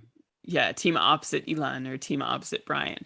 Okay, well, let's go to this next one, which Elon, you actually could not participate in the decision-making process for this cupful controversy because you were playing in this league where we had to make a commish decision. Here's the setup. It was a trade deadline time in an extremely competitive league. Some might say the most competitive league in the world. Why aren't you saying which one? It rhymes with bleeding beer bun. I don't What? know. I don't want to out any. Okay, it was tier 1 Sweden. Yeah, you don't have to say names. This is the top tier of the cupful. All right. So we're seeing the best fantasy players in the world duke it out for the title of Ultimate Champion, which Elon, you won. Congratulations. So Elon's competing in this league, and there's a really great manager who's in last place. He's been mathematically eliminated for a while. And a few days ahead of the trade deadline, he sends out a message to the whole division, like on our Discord, there's a group chat for each division, sends out a message to that division saying, hey, all my players are for sale to the highest bidder. Everyone's going, send me the best deal you have for one of my players by the deadline. I'm going to choose the most competitive one. So this changes a lot, right? This being Sweden, by the way, tier 1 Sweden, no one complains. Like 0 people complain. I think a lot of people quietly raise an eyebrow, but complaining would take away time from everybody being like, okay, like I'm going to start putting in my bids. no one, but it looks weird. Like But all to of be us. clear, he wasn't saying like send me your best offer and I'll consider it. He was like saying if I only get one offer for a player, Yes. I'm auto accepting. Like so Well, clearly right. So, again, this is like not someone who's like trying to make a decision that's going to help their team. It's just like having some fun. Like right. yeah. Okay. Yeah. So you can see where Elon stands on the issue already. I mean, it's obvious. Yeah. Because all of a sudden you have these elite players on the trade market, and who they're dealt to could basically decide the entire fantasy season, overshadow or change the course from the, whatever team building and strategy and gameplay that's taken place over the last 6-7 months could all be out the window for one or two trades. So I get in touch with the manager. I'm like, hey, these are my concerns. Like, tell me what's going on. Like, what are you thinking? Again, this is someone like we trust, who's been a longtime competitor. Like we know them to be like a really great manager. So Yeah, and when you're in tier one of the cupful, like if you're in yeah, last place, it's like someone has to come in last place, and yeah, like everyone is like people who've been winning like the past like 3-4 years. So yeah, it's like it's unfortunate, but someone has to be there. But yeah, everyone's yeah. amazing. So his response, like he shared a few things. First, he said, like, I'm in last. I have no chance to win. I have no incentive. You've given me no reason to keep competing. So why not? Like, this is how I can have fun and still be involved in the league, because I actually have no other way to have fun and still be involved in the league. I can see you're just biting your. I know. Let me get through it, and then you can let it Try to all out. win. Try to win the matchup. That's fun. Be a Yeah, spoiler. That's what NHL teams I know. do. Okay, this is. I'm presenting the whole. Oh, okay. But I realized I talked too long before, so feel free to interject. That was off Okay. camera. That wasn't part of the show. Oh, now, okay. now it's known. Now it's part of the show. Okay. His other reason was he's like, hey, there haven't been a lot of trades in this division. I think trading is a really important part of fantasy hockey. I don't think it's rewarded enough. So this is how I'm gonna like add that to the game. Like I think a good trader, I want someone who's really good at trading to win the league. And so that's why I'm doing this. Like, I think that's reasonable. And also his other, like, I'm going to be fair. I'm going to be as fair as I possibly can be. I can't remember if he just showed me or if he showed the whole group, but like what offers were the top offers for each player that he'd received an offer for. I don't know if he was that transparent with everyone or if he Yeah, just showed he was like doing every single day. He was posting in the league chat like, here are the current offers. Right. If you want to try to beat, it was like a whole like Right. mini game that's like I've never played before. And I'll tell you from my perspective as a player, because again, like our rule for Cupful is like since Brian and I are both commish, and next year we'll have Kevin also as a commish. Or I guess if we decide Kevin's the coordinator of the Cupfuls, he also we'll figure that all out. But Kevin A. Bear, who I believe is in the chat, is going to be a big part of the team also. But anyways, our rules were basically like if it's something in my league, then Brian makes a decision and I'm not allowed to intervene and vice versa. And so like, but when I saw this was happening, I was like, I'm not participating in this. Like I'd rather lose than be part of this like crazy thing. And you were in the minority. Like I knew most people had made offers and were participating because hey, you're in tier one, like you're gonna push. Like everyone in this league is just wired to compete. So my question to him was like, hey, okay, I see why you're doing it, but help me, like, what's in it for you? Like something has to be in it for you for this to make sense. And he said, well, like, first off, it's fun. He's the Joker. He wants to see the world burn. Yeah, exactly. And like he gets to play God, essentially. Like he basically has the power to crown a cupful champion, like if things, and even inadvertently, right? Like things will be set in motion that will change the course of the season as it is. But competitively, he acknowledged, like, yeah, I have nothing to nothing to gain competitively for my team, and I wouldn't be doing this if I were still in contention. And for me, that was enough to ask him to pull the plug on it, because this wasn't like something like Elon, you said, and I think these might have been my words, like it's like a mini game he started. It's a mini game in the middle of a fantasy hockey league. Like it's not something that you should reasonably expect to happen in the course of a fantasy season, that the last place team puts up a fire sale and then gets to decide who goes where based on their own interpretation. And it also wasn't an actual competitive move for him. Like his team stood to gain absolutely nothing. Yeah, which that is counter to what would be reasonably like when you see a trade as commissioners, Elon. We've seen enough that we know the best way to measure a trade is to see like that both managers are trying to win. Like that's the bottom line or at least like the first tick. Are both managers trying to win and make their teams like more likely to win a championship? Tick. Yes, good. But that wasn't happening. And I told Yeah. him this. And after like, we had like two, and again, this is where Elon and I differ, because Elon would have been like, no, forget it. It's over. And I had like 2 or 3 days of having like deep late night philosophical discussions about like the whole thing. And like, people don't even realize it was a wild, like it was my life for Brian, like people don't even realize how busy you are already. Like, I need you to do things like to help with the podcast already. To like, understand. I can't afford you taking 2 days on this. It was very interesting. It really was.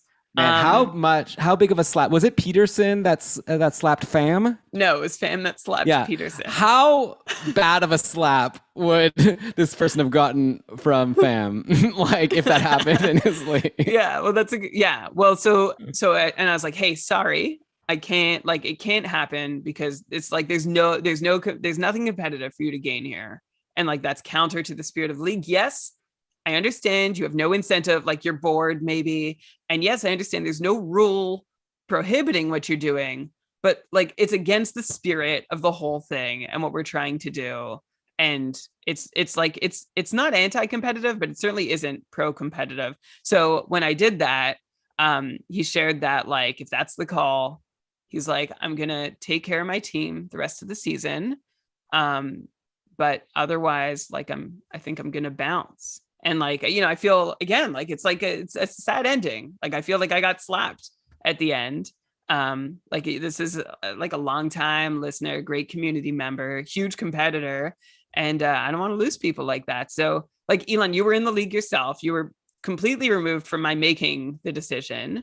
But my question is, now that we've seen it happen, seen it be attempted, is this something we should expect to happen? No, we should put it in the rules. Let's explicitly put it in the rules. This is the rule. It's easy. Every trade, it has to be clear that both managers are making the trade in good faith to try to improve their team. That's the rule.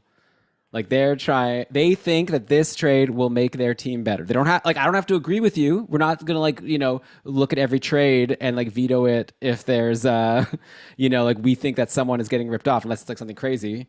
But in general, like I just, at the minimum qualification of something to be allowed is it has to be both managers are acting in their best interest. So that's easy. Throw it in the rules. Kevin, mark this down. Okay. Yeah. But who decides that? I mean, we do. The commish. Yeah. Yeah. We and Kevin are commish. That's the burden that we bear. All right, let's move on here. Okay. The next one actually is one that I'm going to let you tell the story of, because you were the one sort of heading this one. There was a deadline deal that we vetoed. One team was trading Jack Eichel and Adam Henrique to receive Drake Batherson, Alex Iafallo, and Ilya Mikheyev. And I'll tell you to take it away from here. Will do. Okay. I can wait. Yeah. I'll be honest. I could have, maybe we blew it on this one. Like, I, at the time, felt good about it. I still kind of do, because I still think it broke that credo from before. But yeah, some context here is that Batherson was still injured, right? And this was like a week before the playoffs were going to start. And news came out that Batherson was like probably not even going to be back until the playoffs. And these were both teams, or at least the team that was trading away Eichel for Batherson, that team was like needed to like win like that matchup and the next matchup to make the fantasy playoffs even. It's like, why are you going to trade away like a superstar player for someone who's injured? Like Mikheyev and Iafallo were like, people that were picked off of free agency recently. So you can forget about them. Same with Henrique. Like, it's basically Eichel for Batherson. So why would you trade away a star player for an injured player when like you desperately need to win? And I think what happened here was that this person didn't realize that Batherson was going to be like still a while. I think the news maybe even might have come out like after the trade was accepted that Batherson would be out. But like a wrinkle here is because like obviously like no take backs once the trade's accepted. But the wrinkle is that we have a rule in the couple, which maybe to some people is controversial, but I don't know. I think it's actually got done really well. And this rule's actually helped us a lot from not having to veto trades generally, which is the main purpose of this rule. It's the counter offer rule. So basically after every trade is made, all the other managers in the league have 24-hour period where they can send a counter offer to either manager who like made in the deal, and then that manager has the option to accept like a counter offer instead of the trade they took. So if you're like a someone sitting and all of a sudden you see this trade go through and you're like, oh man, what, my competitor? By the way, the person getting Eichel was like in first place or something, or right up there, first or second. And so if you see like, oh man, now this person's getting Eichel, I can't believe this, so unfair. Then you could be like, instead of just like complaining to us, like asking us to veto, we would just tell you, hey, make a counter offer, right? If you put in a better offer, then it'll be accepted. So like that usually like resolves these kinds of problems. So Brian, I don't have to step in, but unfortunately, this manager who accepted the deal and took Batherson and then found out that Batherson's going to be injured for a while, didn't want to accept a counter offer because they felt that like they don't like that rule. It's just like I don't believe in the counter offer rule, so I'm not going to. So again, to me, goes back, like all of this might go back to the same rule, right? I think like to me it goes back to this person now wasn't making a decision that was in the best interest of their team, because once they realized that Batherson was not going to be back in time to help him, and then once we told him like, and he apparently he did accept, like people were messaging me like I sent a counter offer and the guy's not like responding or whatever. So it's like then it was clear this person wasn't making a decision for the best interest of their team. They were being like, principled, kind of like the Taylor Hall person. Like, this is my thing. Like, I want to, stick with my principles and do the original deal, even though I could make a smarter decision for my team to help my team get into the playoffs by accepting this counter offer and get a non-injured player. So then we made the call to veto it, and maybe it was bad. I know we really pissed off the person who traded Eichel, and I feel really bad about it, the person that was going to get Eichel. And maybe in hindsight it was like dumb. Maybe we didn't need to veto. We could just let it go and like no big deal. But again, it always kind of bothers me when someone like, as commish, I want a league where everyone is only making moves that are going to make them try to win. And then if you have like that, and I feel like if we just have that blanket rule, then we don't have to worry so much about coming up with all these edge cases and like extra, like, oh, but what about this case? What about this case? I feel like we have this blanket rule. That's the rule. So I feel like it should be followed. And when the person said, I'm not willing to accept a counter offer, even though it'll improve my team, I was like, all right, well then you're breaking the rule, veto the trade. So.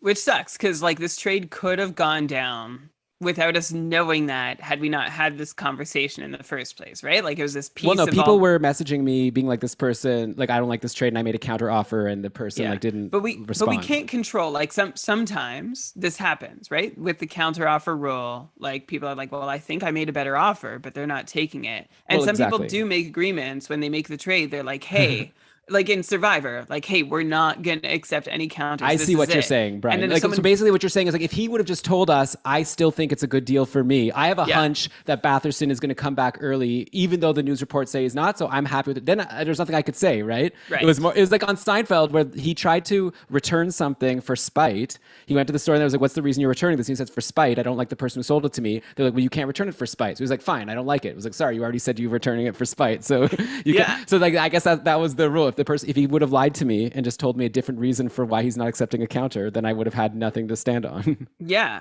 And I think the initial deal wasn't so, I mean, we were expecting Eichel to come back and be like on fire, right? But it wasn't inconceivable that no, if Batherson was healthy, that would have been a fair trade. Like next year, I think that if you draft Batherson over Eichel, I'm not faulting you. That's crazy. Reasonable. Yeah. But even in the end, like having Batherson for a certain period of time was better than having Eichel. Well, this person missed the playoffs. Yeah, well. So so it didn't end up mattering. It was a bad move. But they could have been trying to make that bet that, hey, I'm going to make the playoffs and then I'll have Drake Batherson. Oh, I see. Yeah, he could have told me that. Yeah. Like, look, I think it was just, I don't think it had to be vetoed. Like, I really don't. Like, at the end of the day, I think maybe we were a little overactive on overzealous on this one. Lesson learned. I told them at the time, I was like, well, I'm not going to reverse it at this point, but I was like telling the person who was upset at me, like, I'm like, I hear your feedback. He was like very upset. He sent me like a lot of messages and they all like made sense. And it's like, I've taken it into account and maybe next year I'll try to give more. Like, it's just like, I want to get the vibe that the person is making the decision to try to help their team and not for other reasons. And like, I didn't get that vibe, and maybe next year I need to be a little bit looser on that, or just like let Kevin do it so I don't have to deal with it. Yeah, well, I also think, like, for context, just to excuse you, like, it was a moment where I think we were really involved. Like, it was around the trade deadline. There were a lot of things happening. And as commissioners, we were trying to, keep our fingers off the scale and everything, but still trying to make sure everything went through fairly. And this was just a moment where we might have, like, at face value, especially with, like, the Henrique with the Eichel and I follow Mikheyev with Batherson, like, it seemed to be obfuscating basically what is Eichel for Batherson, and like just at face value that was kind of shocking. at that So, moment to yeah, so this will be see. fun. People can Yeah. send us tweets and let us know like what do you think, how badly we blew it. Because again, like I didn't get a degree in league commissioning. Like Brian and I started this league, and What? we're doing the best And we you can. call yourself a is that legal? I don't know. Yeah, I mean, I just sort of got in because of I don't know nepotism. I'm not sure, but like I have this job and I'm learning and trying to get better. So yeah, as we go through these, so, like I'm definitely open for people telling me that like I made the wrong choice or like we did something incorrectly, and maybe Yeah. next year we'll try to improve the rules to make things more clear, and then also we don't want to veto anything.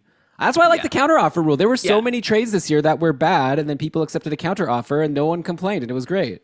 Or they didn't get a counter offer, and we could say, well, everyone, you had your Oh yeah. chance. That's actually And more of the case. I think there were only like three. Like yeah. people are like sometimes tell us they hate the counteroffer rule so much. I think it actually only happened like 3 times or 4 times, like in like 20 leagues. Not even once per league. So it's not like that. It's more like a deterrent. If anything, it's like a deterrent of like, there's no point of me just like ripping someone off on a trade because they like don't know what they're doing. Because I know then they're just going to get counter offers. So I shouldn't waste so it just like kind of Yeah. like makes people more incentivized to try to make it a somewhat even deal. Because like in tier one, like there were a lot of trades where I was just like, I'm not gonna like I could try to counter, but honestly, like these are like it's a fair trade. Like, and there is a backlash. Like we're not saying like you have to accept a counter. Like if I made a trade and then someone sends me a counter and I think it's like really close, like maybe it's like a little bit better than my trade, but not like a lot, then maybe I have to consider the fact that well now this person's never gonna trade with me again because like I just made this trade with them, then accepted a counter that wasn't even like I would only accept a counter if like the person who I originally traded with will be like, oh yeah, obviously, like I would have also accepted that. Like, no question, that's a better package. Like, what could I even say?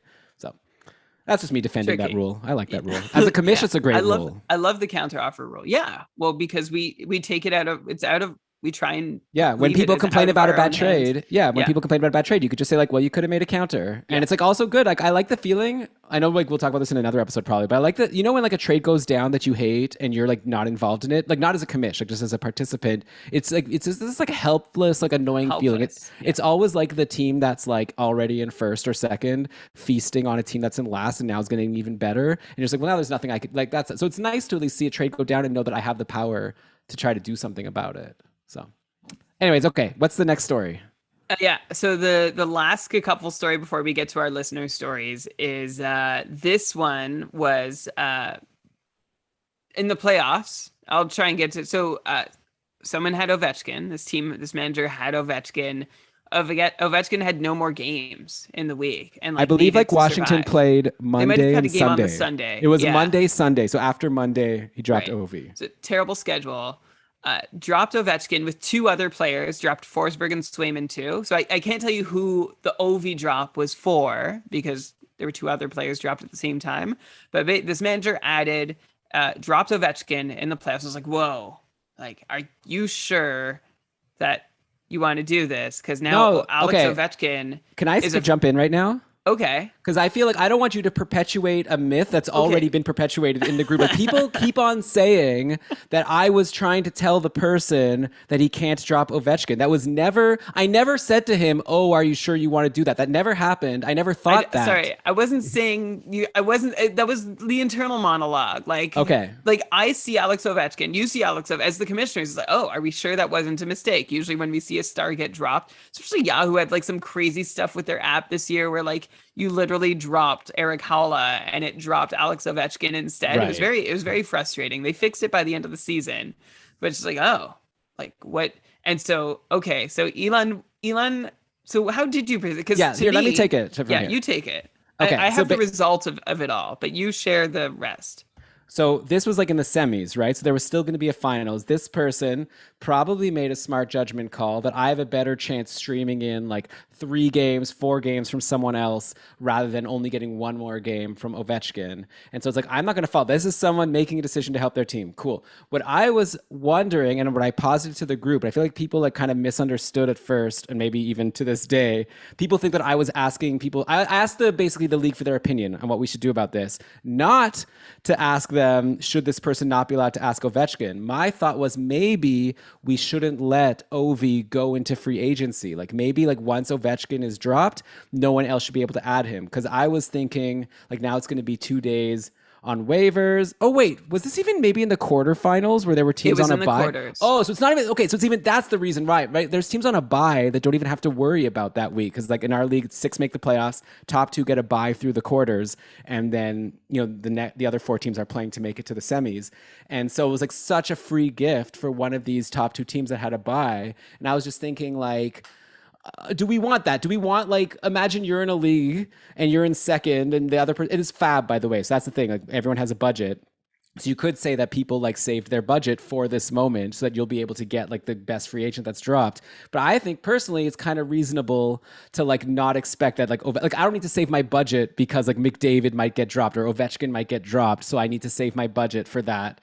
Like it just seemed like a non-standard thing. So the only thing I was asking is whether maybe we should take Ovi like out of the free agent pool and just not let anyone take him. Right. So again, just to make it clear one more time, I never said the person shouldn't be allowed to drop Ovi. I was just like positing that maybe we should take him out of the pool, and then in the end we decided to leave him in the pool, and we ended up not touching it. But it was like a big discussion, and I think a lot of. Oh, sorry, go ahead. Yes. Well, yeah, we left him in. Like my feeling was if you like this is the reason you save up your fab all year in case like it's the same way like if you're in a waiver priority league and you're at the top, you have number 1 waiver priority, you wait all year. Like you might sit on that all year for this very moment. And if you can afford to burn that priority and take Alex Ovechkin and eat the 3 or 4 days that like you've that he's not playing, you've earned your way into that position. And like this isn't, I remember the first year of Cupful, we had like the can't cut list active, and that was a mistake because people wanted to make these kinds of moves towards the end of the year and couldn't. So like that's not part of that, wasn't on the table at all. But to me, this was a situation, like we want to be as hands off as possible while still making sure that the Cupful is guided towards being the best and most competitive and meets all those things that we say it's going to meet. So what, you're laughing because I'm saying that I'm smiling. No, I'm just saying like yeah. So I don't necessarily even agree. Like we didn't have to get our hands on it. Yeah. It was great. Like, and I don't, like you said, you never were thinking of putting your hands too on, but you were wondering what to do with Ovechkin. And someone else got him and he didn't end up winning. The guy who dropped Ovi ended up winning the league. So congratulations. Well, here's what happened. Dropped Ovechkin with 2 others, added Eric Holla, Jacob Vrana, and Alexi Lafreniere. And Holla had 17 fantasy points the rest of the week, which is huge. Had 3 goals on 7 shots. Jacob Vrana added 11 more fantasy points, also a huge performance. Lafreniere added just a few, but basically this got the manager dropping Ovechkin and those 2 others. Ovechkin was another lotto ticket trying to add Holla and Vrana. That's a 30 fantasy point swing, and the manager won by 7 fantasy points. They would not have made it to the semis with Ovechkin on their roster. Well, and like you said, maybe they could have dropped Maybe they could have dropped someone else instead of Ovi. Yeah, that's true. But who knows? We'd have to do the math of like who was the optimal drop. Was it Ovi or someone else? In hindsight, and then anyways, the team that added Ovechkin ended up 3rd. I know Ovechkin's contributions didn't seem to move the needle as much as far as I could tell looking back. So elite players should be droppable. I don't think that we should have I don't think we were wrong to leave Ovechkin as a free agent. And I think this is a bit of a feature, not a bug.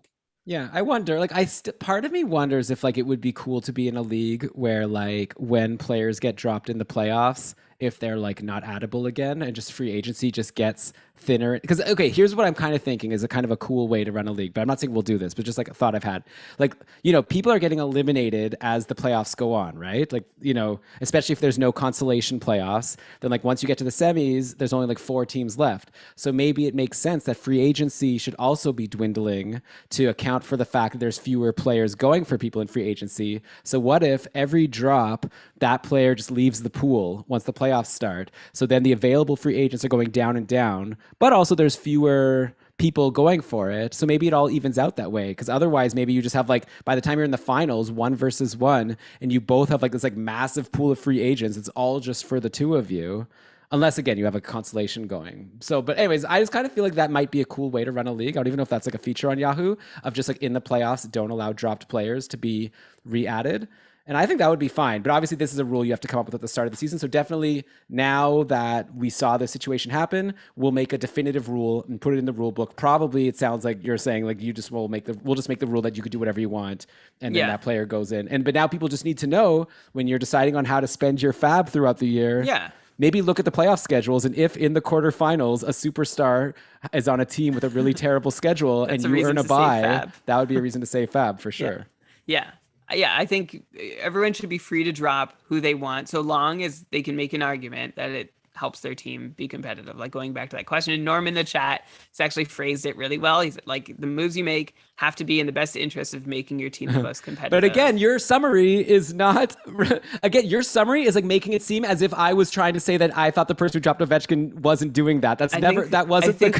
I think that's what you're hearing. Well, I why don't are you think saying that's like what I'm so? saying. In conclusion, the rule should be that everyone has to make moves in the best interest. Like that, I never was saying that he wasn't. All right, no, I know. We all know. We get it. Okay. Moving on. So now we have this. So those are big cupful blowups, and we'd love to hear what you think. Like on Twitter. So we had like the first round Taylor Hall, the deadline fire sale in the top tier, the vetoed Eichel Batherson deal, and the Ovechkin drop in the playoffs. So let us know if you. I'll bet if you a have bunch any of people thoughts. now are just going to troll me and just tweet being like, he should have been allowed to drop Ovi. Yeah, please do that. Or Elon will eventually have to post just that clip of him shouting into the microphone. That's not what I. Okay. Now on to our listeners, which had some really great. So this is one.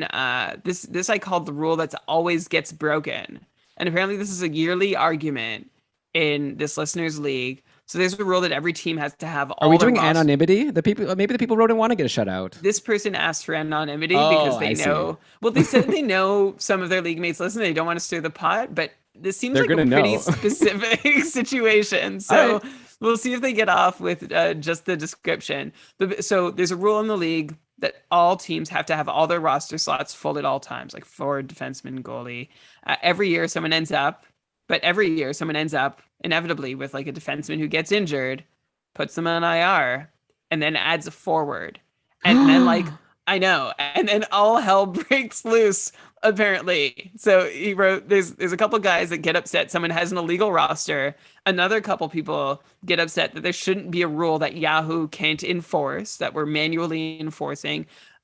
Some others think that the commissioner should like be checking the rosters every day to enforce the rules. Why Someone can't they? else, Why does the commissioner have to do it? well, maybe they're because they don't want to.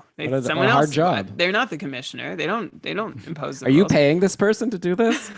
That's a great question. Some others think that if someone notices the error, then like let them know off to the side and not call them out in the chat, because like it's a big blow up. Like people fight.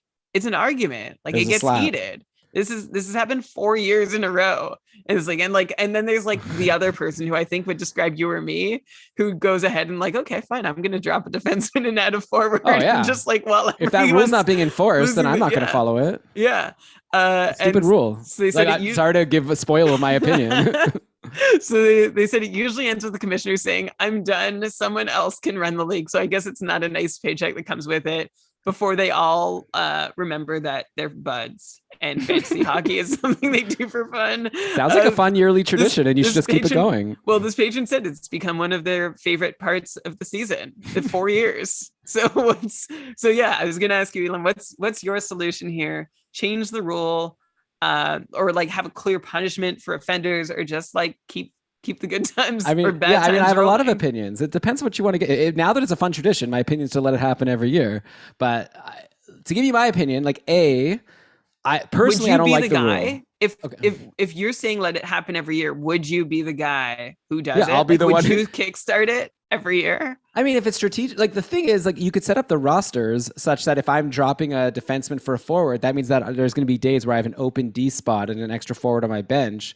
So I feel like we allow that in Cupful, right? Like we have 4 D spots, but if you want, you could drop all your D in the Cupful. If you want, we have 18 roster spots. You could just have 18 centers. It's just like you're only going to be able to roster 4 of them max every day, like 2 in the center spots and 2 in the util spots. We don't like enforce a rule like that. So my opinion is that I don't think that rule is necessary. It sounds like overly like I don't see why. Like just like let people do what they want, like whatever. But if you really want that to be a rule, I think that you should have a vote in the off season. Like decide like are we like what's the plan? You know, like come up with a plan before it happens. Again, if you don't want it, if you want it to happen because it's fun, then just like let it happen. But if you actually want to like fix the problem, have a discussion in the off season, not like in the moment when it happens and all the emotions are high and people are like playing to win. Just like in the chill time of the off season, decide what the rules should be, decide how it's going to be enforced. If you want it to be enforced, first of all, I think it shouldn't be the commission's job. Like maybe it should be like whoever is the competitor, like, whoever is against that team in a head-to-head matchup, they'll probably notice, so they could all, or just whatever you see. Anyways, whatever, anyone could call it out.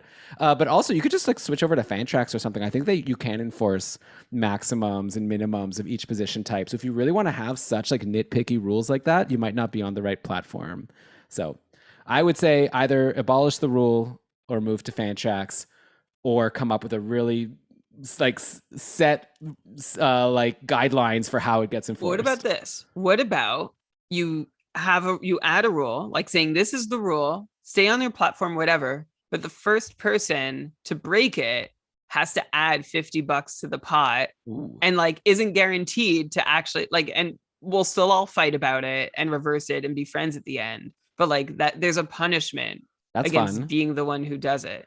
But you should make everyone give a $50 deposit at the beginning of the season that will be refundable, because otherwise the person's just not going to give the $50. Yeah. So you have to like hold their money.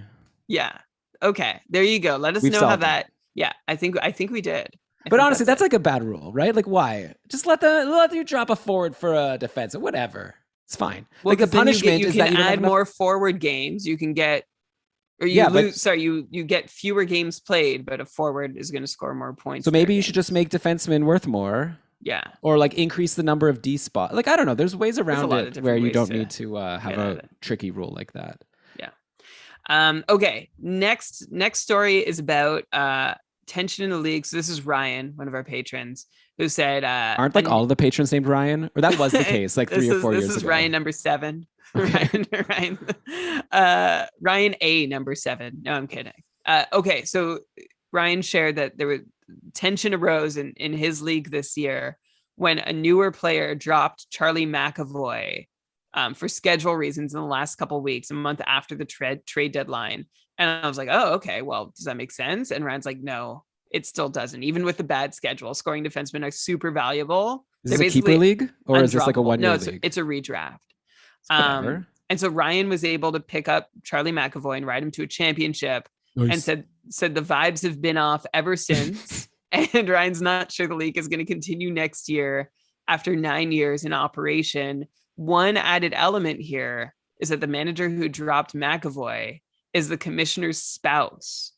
And so while everyone is fighting about it in the group chat, the commissioner was silent on it, perhaps because of their close ties to the person who dropped Charlie McAvoy. It's a tricky spot. So, it caused a real competitive shift in the league. So what do you do? I mean, we covered this, Elon, a little bit in what you saying what you wouldn't do about Ovechkin. But, what do you do about player drops that shouldn't have happened, causing tension, might end a league? How did McAvoy do to end the season? I'm seeing that he had 16 points his last 19 games. Yeah, he had a really strong finish to the year. Overall, he had a good season, almost a 60-point pace. So good for Charlie McAvoy. I mean, so also, did you say like why this person is the one who got McAvoy? Was it because Ryan was like at the top of waiver priority or something like that? That's a good question. No, I don't know if they were just like the fastest finger or why. That's a good element here. But like, I feel like it's kind of a deep league if like like even like a 60-point defenseman like McAvoy. So you wouldn't think that would like change the competitive balance like so much. Like I'd be curious. It must have been like a super deep league where like defensemen are just like so impossible to get anyone. I don't know. Wait, what's the question? I guess this is unfortunate, right? It's too bad that everyone is like upset. Like, right. You should like, again, it's like in the summer, I guess, first of all, you need to all talk about it and be basically, like. If Jock Peterson dropped Charlie McAvoy with 2 weeks to go and some other guy won, should Tommy Pham be able to slap him? Well, first of all, like I said about all the couple stuff, is the spouse that dropped McAvoy. Like, did that person do it for a good reason? Like, was it? Yeah, they had a schedule reason. It was short-sighted. Like in Ryan's opinion, they shouldn't have done it. Okay. And it seemed like people knew that it shouldn't have happened. Well, that's it.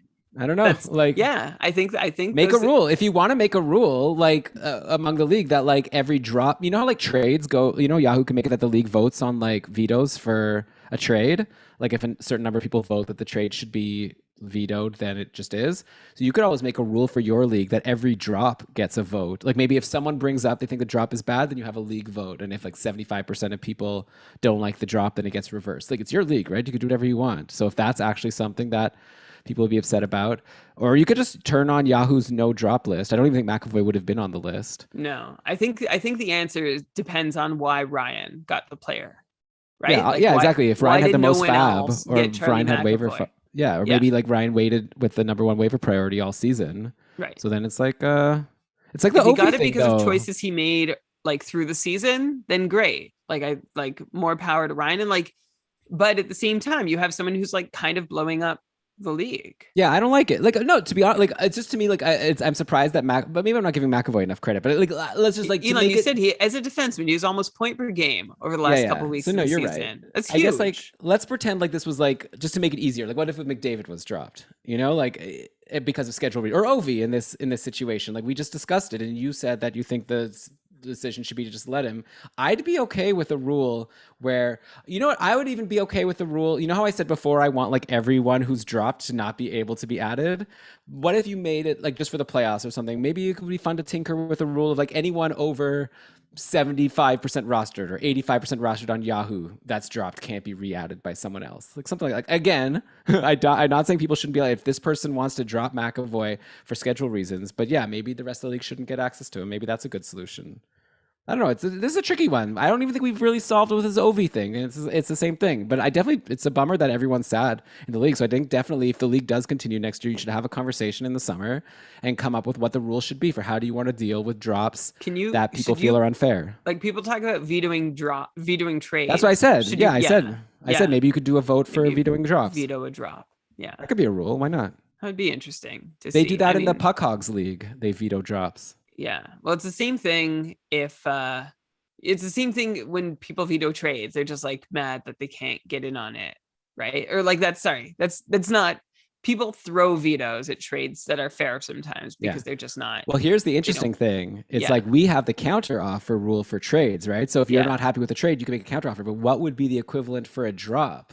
yeah. Like, but the thing is, like, if you have number one waiver priority, that's what you held it for. So I think it's like part of the Right. strategy. You've passed on several other players and opportunities. But if the commission wants to, because again, if like McDavid was dropped, probably the commission would step in. So you have to come up with a threshold. It would be good if you could quantify it, right? If you could just say anyone who's over this percent rostered or anyone who is over this number of points, whatever metric you want to use, like isn't allowed to be dropped or But then isn't you allowed have to go your back can't into the cut playoff list pool. again, which we don't like. So yeah, Well, so no, you but I'm take saying them or out of the not take out of the playoff pool. pool. But Yeah. you come up with the rule yourself, and we should have to still. I still think we need to tweak this for a couple. Like, what would we do if McDavid was dropped? Well, I guess we said we would talk to the person, and if it was for a reason that they think it's going to help them win, so Right. yeah, maybe you have to talk to this manager. Maybe it's like the Taylor Hall. Maybe this is like a Taylor Hall situation where you need to go to this manager, and even though this person thought that it was like a smart move, if everyone else is like, well, you may think so, but you're wrong, and this is actually not a smart move, then maybe we should give that person the opportunity to reverse it and be like, you know, I don't know how experienced this person is also. So that's the Yeah. context also. If this is an experienced player that still made the decision to drop McAvoy, then I think you have to let it go. Right. And if they're inexperienced, then yeah, like yeah, I don't know. I feel like you have to let people make mistakes, but not to the point that they blow up the rest of the league. So I'm curious to know how big a role also McAvoy played in Yeah. winning the league. Fun But that's discussion. Are people enjoying this? post talk. Tweet at us, by the way, or let us know on Discord if this is like fun or not. Because I feel like I'm just chatting with Brian and I'm having fun. Yeah. But now I'm just realizing, like, is this actually like good? Like, who knows? It's so crazy. I know I also say this all the time. This is like classic me, but like, we don't get like any reviews. Like, it's not as if like, like a TV show like drops an episode and then like people write articles about like what was good and bad about the like, we don't hear like basically any reviews for any of our shows. Like, I have no idea what's good and what's not. I could look at the numbers, but it's like they downloaded the episode before they heard it. So that doesn't even help. So, I don't know. I'd be curious to know if people are interested. Oh, well, Norm is in the chat saying he loves it, but he's a commissioner. I think there's a lot of commissioners. No, good. Yeah, fantasy hockey nerds are commissioners. We did, by the way, actually, Elon, have somebody who dropped their entire roster in like a cupful, like as like blowing things up on the way out. Like they thought they were mad. They were they were mad because they stopped being a patron, which means like you can't manage the team anymore. And we just wrote them to be like, hey, like, is this like, and we're always like, we're pretty open-minded too. Like if someone has a situation they want to Not tell. only are we open-minded, but we're like very like free, like, you know, most, I'll bet you other people running the leagues like would just be like, well, you canceled your Patreon, fine, then you lose your You're team. out. But like we always like email the person and be like, hey, I see that you canceled your Patreon, just want to make sure that was on purpose and just make sure you're aware that like you in order to be eligible to play the couple, you need to be an Yeah. active patron. So is that something you meant to do? You know, like we're really like sucking up to people and want to be nice because we want to make sure to never take away someone. And same with inactive teams, like I was saying, we're always like so like, hey, I noticed that you haven't been setting your lineup lately. Like I know things Yeah. get busy sometimes. We just wanted to check in and see if you're like still interested in running the team or if you'd rather we give it to a replacement that's next on the wait list. And it's So like, we sent that yeah. email to this one person and they dropped at 1:58 and 1:59 in the morning Eastern. They dropped Dougie Hamilton, Jason Roberts, and Jacob Markstrom, Matthew Tkachuk, and Artemi Panarin. Yeah, cool. What a cool person. Cool, bye. Banned. That's like, I we mean, don't this ban person's people not, from the cupful, but I'm not well, I sure don't that remember who person's it, welcome back without a well, I don't remember who it conversation. is. Do you know who it is? No. Well, how are we going to know if they register I next don't. year? Oh, don't tell them. They could Okay. play again. It was easy to fix, like whatever. So fine, you canceled being a patron, you dropped all your players. It was like whatever. I took 5 minutes, I You put the were players you were back. so mad at the time. You found it very inconsiderate. Well, I mean, it's a total, if I may say, It's a it's a D dick move. move. Yeah, Yeah. like All get right. out of here with this. Be a grown Uh, up. okay. Let's go to a new scenario. So Oh, this can I just say, by the way, if you want to stop being a patron, like that's fine. Like no one is like, I'm not being like, oh, you're such a bad person because in the middle of the couple season you canceled being a patron and now we have to deal like. But you know, you could say goodbye. You can send a message, be like, hey guys, just so you know, I'm or canceling my Patreon for this reason or that reason. So I know I lose my couple team. Say maybe that's goodbye. how people feel about that. Like, hey, I supported you for a while and now I'm leaving and you don't even say thank you or goodbye. Like we could probably say thank you or We know do. that we appreciate everybody We appreciate the who's ever patrons. If you want to supported the stop being a show. patron, like we don't have a rule that you have to stay. I'm just saying, like, if we're running this league, like, why do you have to? People make us do the. I'm not compl- I don't. I'm sound like a complainer now, but it's like we do a lot of work behind the scenes, like running all these spreadsheets and running these programs that Kevin writes to try to check if like people are still patrons like every month, you know, and if they're eligible. It's a lot of work. But anyways, why am I complaining? That's like we're running a little mini business here. But I mean, so You don't have to say goodbye. it would be Just nice. if you have any feedback on the way out, let us know. Like I'm saying like if you if you left have for a a cup, reason yeah. that like would be helpful for Oh us to sure. know. Like if you had like we need feedback to always get better. And also it would be good for Elon's feelings if you just said Well, bye, no. Elon. Well, I'm also saying like no. If you're like a patron that's not like in the cupful, then just say you don't have to say goodbye. But I'm saying if you're running a team and you know that the rule is you have to be a patron to have a team, it'd be nice to let us know so that we know that we have to Oh, go and that's find a what you're saying. replacement. Yeah, Yeah. yeah. Okay. With that out of the way, let's move on to our next story. We've still got a few left, so let's go through them quick. This one is about table talk. You know, like when people are talking about players, Like during the draft. usually happens during the draft. But Devo is in a deep competitive league that has a very active group chat.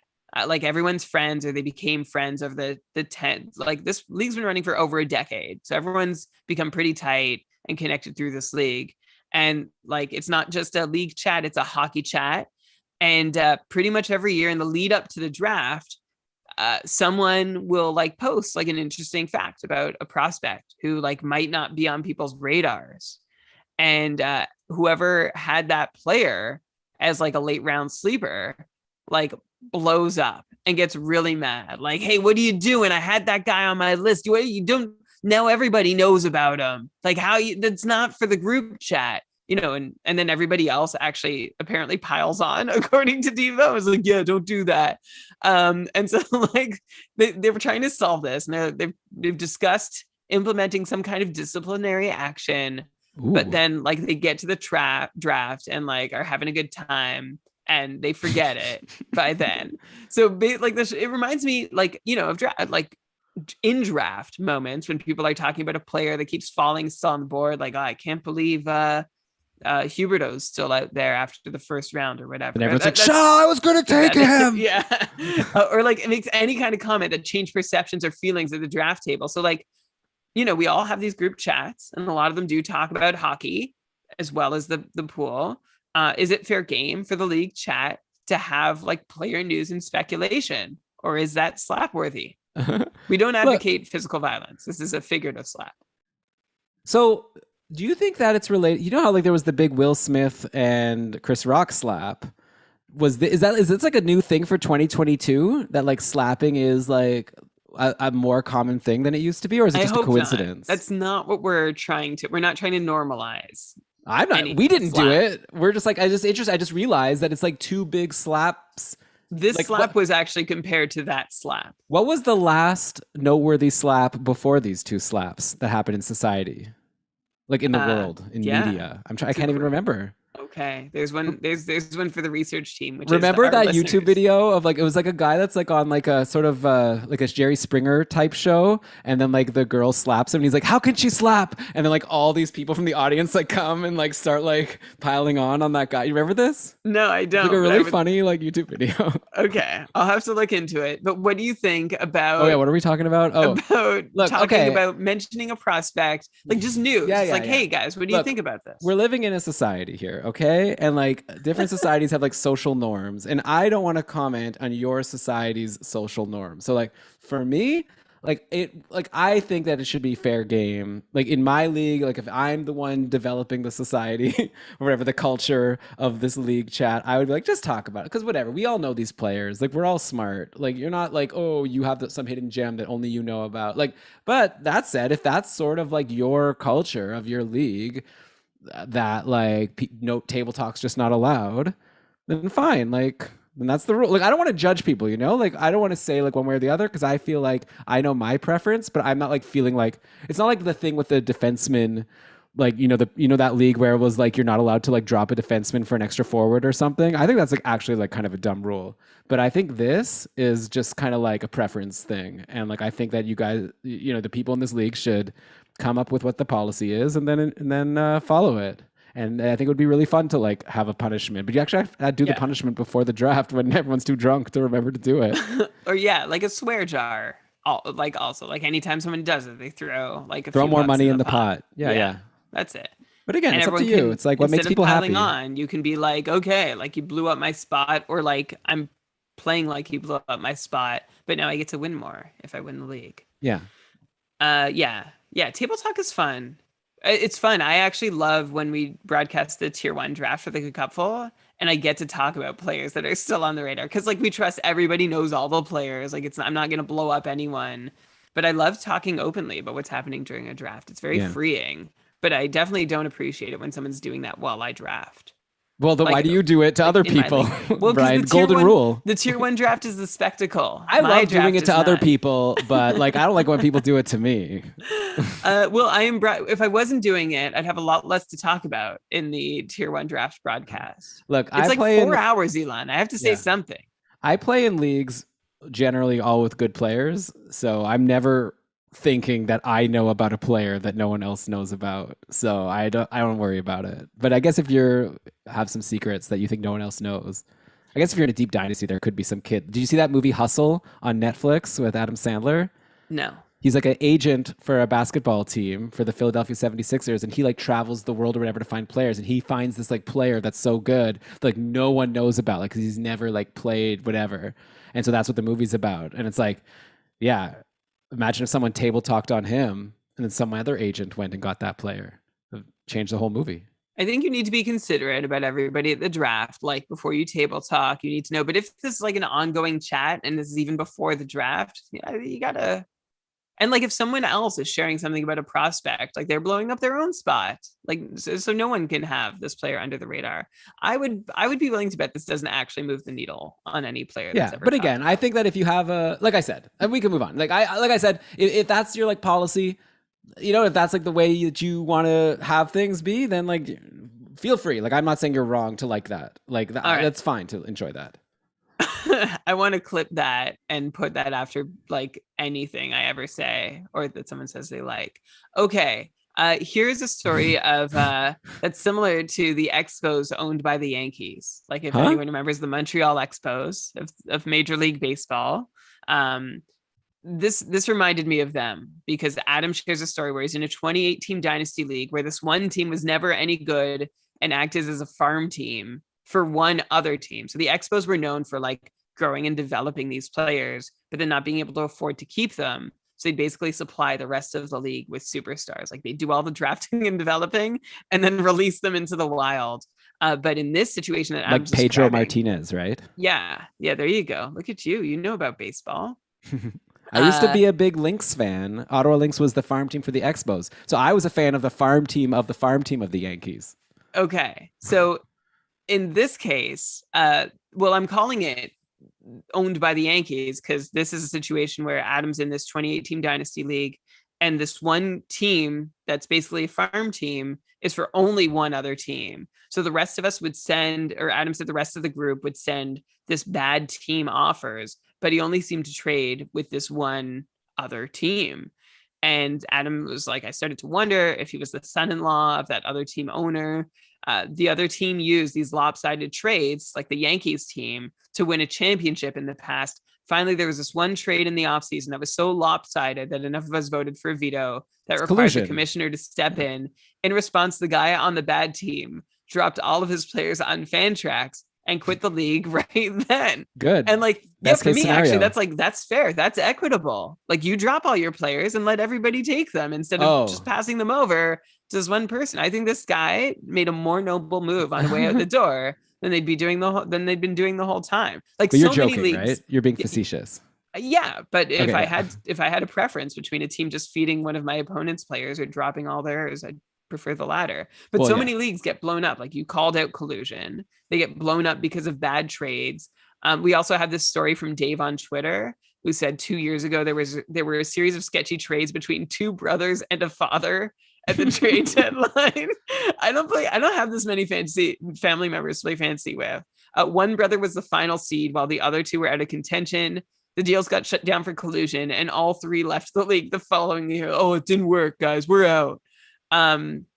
I mean, First that's off, by the like way, case closed. I wish I had enough family members to run that and that they loved me that much. Like, that's a tight knit group right there working together. So, like, as collusion is happening, and this is about both of these stories, like, what can you do about it? Can you legislate bad trades out, or is it just an accepted workplace danger No, it's in like running a fantasy? And like, how do you out colluders? How do you respond immediately? Wait till the end of the year?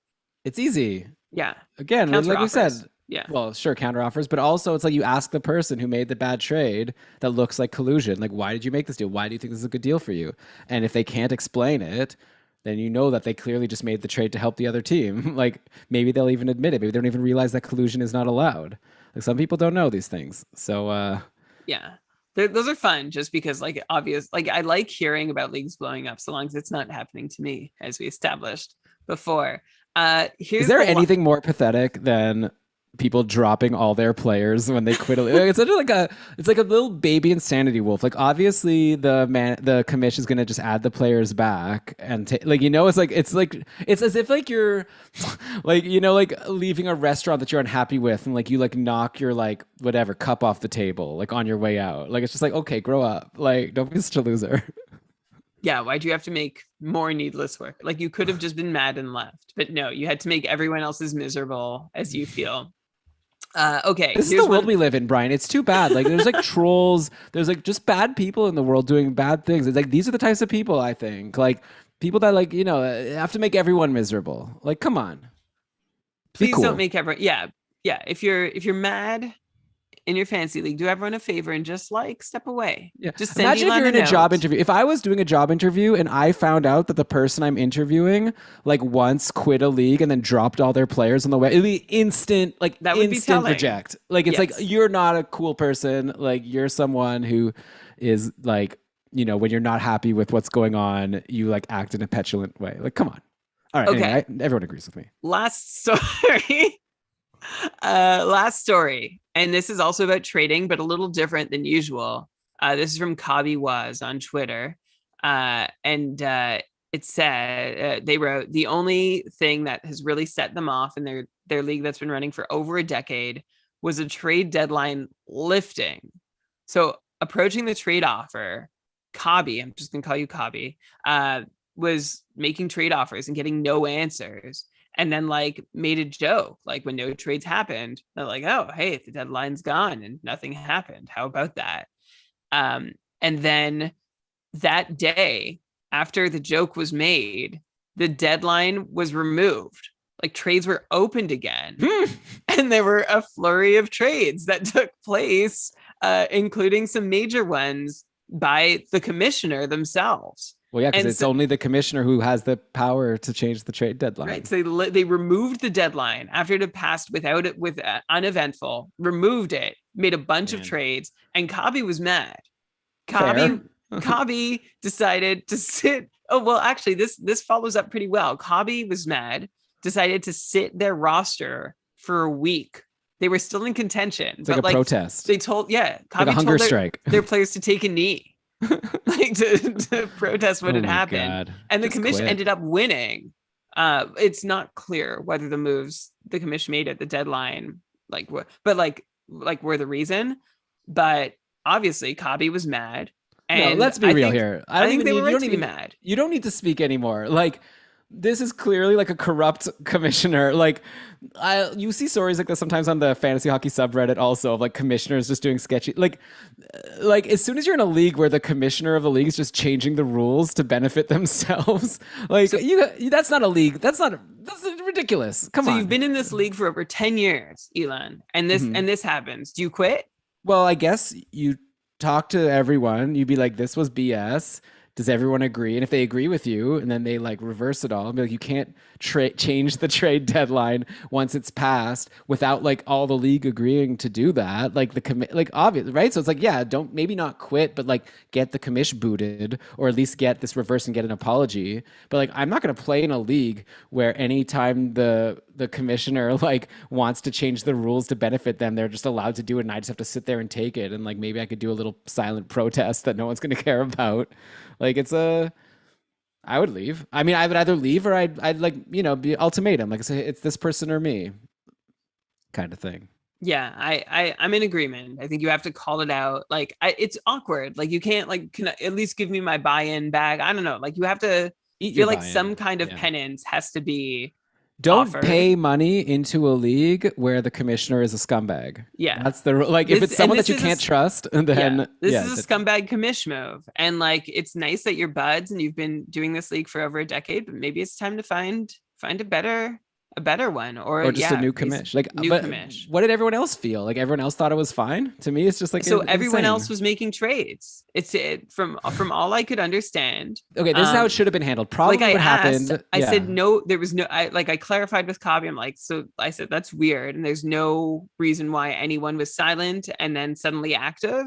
Like once the deadline was removed after it had passed, and Kabi was like, well, most didn't even seem to realize the deadline had passed and then was removed. It's another reason to like leave the league. But like, yeah, I think that like probably what happened is some people saw his message and then, some people saw their message and then realized, oh, I do want to make trades. And maybe like, but this could have been an open conversation. Like people could have been like, hey, does anyone object to like extending the trade deadline or whatever? Then they could have a league vote. Like do it in an above board way, not just like the commission. Right, there's a way. And I think what happened was the commission lifted it, made a couple deals, and then everybody else started making deals because they're like, oh, well, like I've got it. It became that arms race that happens so often at the deadline.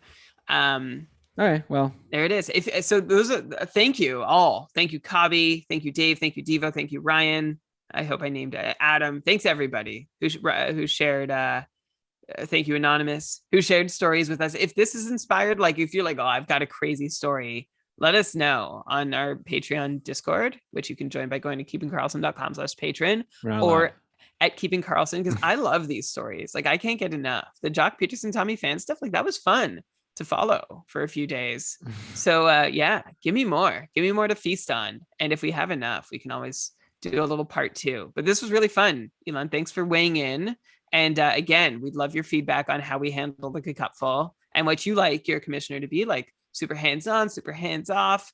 Then that's That's That's a it. show. That's a That's show. the All right. show. So yeah, thanks everyone for listening. Hopefully you've been enjoying all the other content that's been in your feed lately. We had some fun beat writer interviews. I talked to Charlie O'Connor, about the Flyers. Ben talked to Joe Yurden about the Sabres. Both I think were like really great interviews. And you might think to yourself, I don't care about the Flyers. I don't care about the Sabres. Like, if you want to be successful in fantasy, like, do yourself a favor. These were good interviews talking about some players who you may think like will be fantasy relevant, and they gave reasons why they're not, or vice versa. Like, especially with the Sabres, I think that's like such a fascinating team, right? Because it's like, is Tage Thompson really this good? Like, what's the deal with Jeff Skinner? Like, was it just the coach that was the difference? Then you have like Darlene, like Owen Power. What can we expect? You know, like there was a lot of really interesting discussions there that I think are really going to inform my decisions of drafting Sabres. There's like a lot of Sabres that I might want to draft next year. They also had a conversation about like, is Cousins or what's that guy's name? What's the guy they got from Mittelstadt? Vegas? No, the guy they Oh, got from, Krebs. yeah, so is Cousins or Krebs going to break out? And like, if one of them does, which one will? And it's like, probably one of them will. It was like, I don't know. So I really enjoyed that interview a lot. So check that out. Check out all the beat writer interviews. We have more coming. I'm talking to Prashanth Iyer, I think tomorrow is the tentative plan about the Red Wings. Ben's going to be talking to Lisa Dillman about the LA Kings. I just traded for Trevor Moore in my Dynasty League. So hopefully Ben will get some information from me about if Trevor Moore is as good as he looked at the end of last season. So yeah, make sure you're subscribed to Keeping Karlsson on Apple Podcasts, Spotify, wherever you subscribe, and you'll get all our eps. And before you know it, Brian, we're going to be done the playoffs. We're going to get into draft season. We're probably going to do an episode about prospects and the draft. And then we're going to have episodes about free agency and all the fantasy impacts of all the signings. Then we're going to be doing episodes about recapping last season and like which players do we think like, you know, did differently in a sustainable way, which players are probably going to revert back to how they were before. Like we got a lot coming. So yeah, off season's fun. Thanks everyone for joining us, like Brian said. And I guess with that, let's cue the outro music. Maybe the outro music could have been going through that whole thing. But anyways, cue it now. And Brian, why don't you go ahead and read the credits?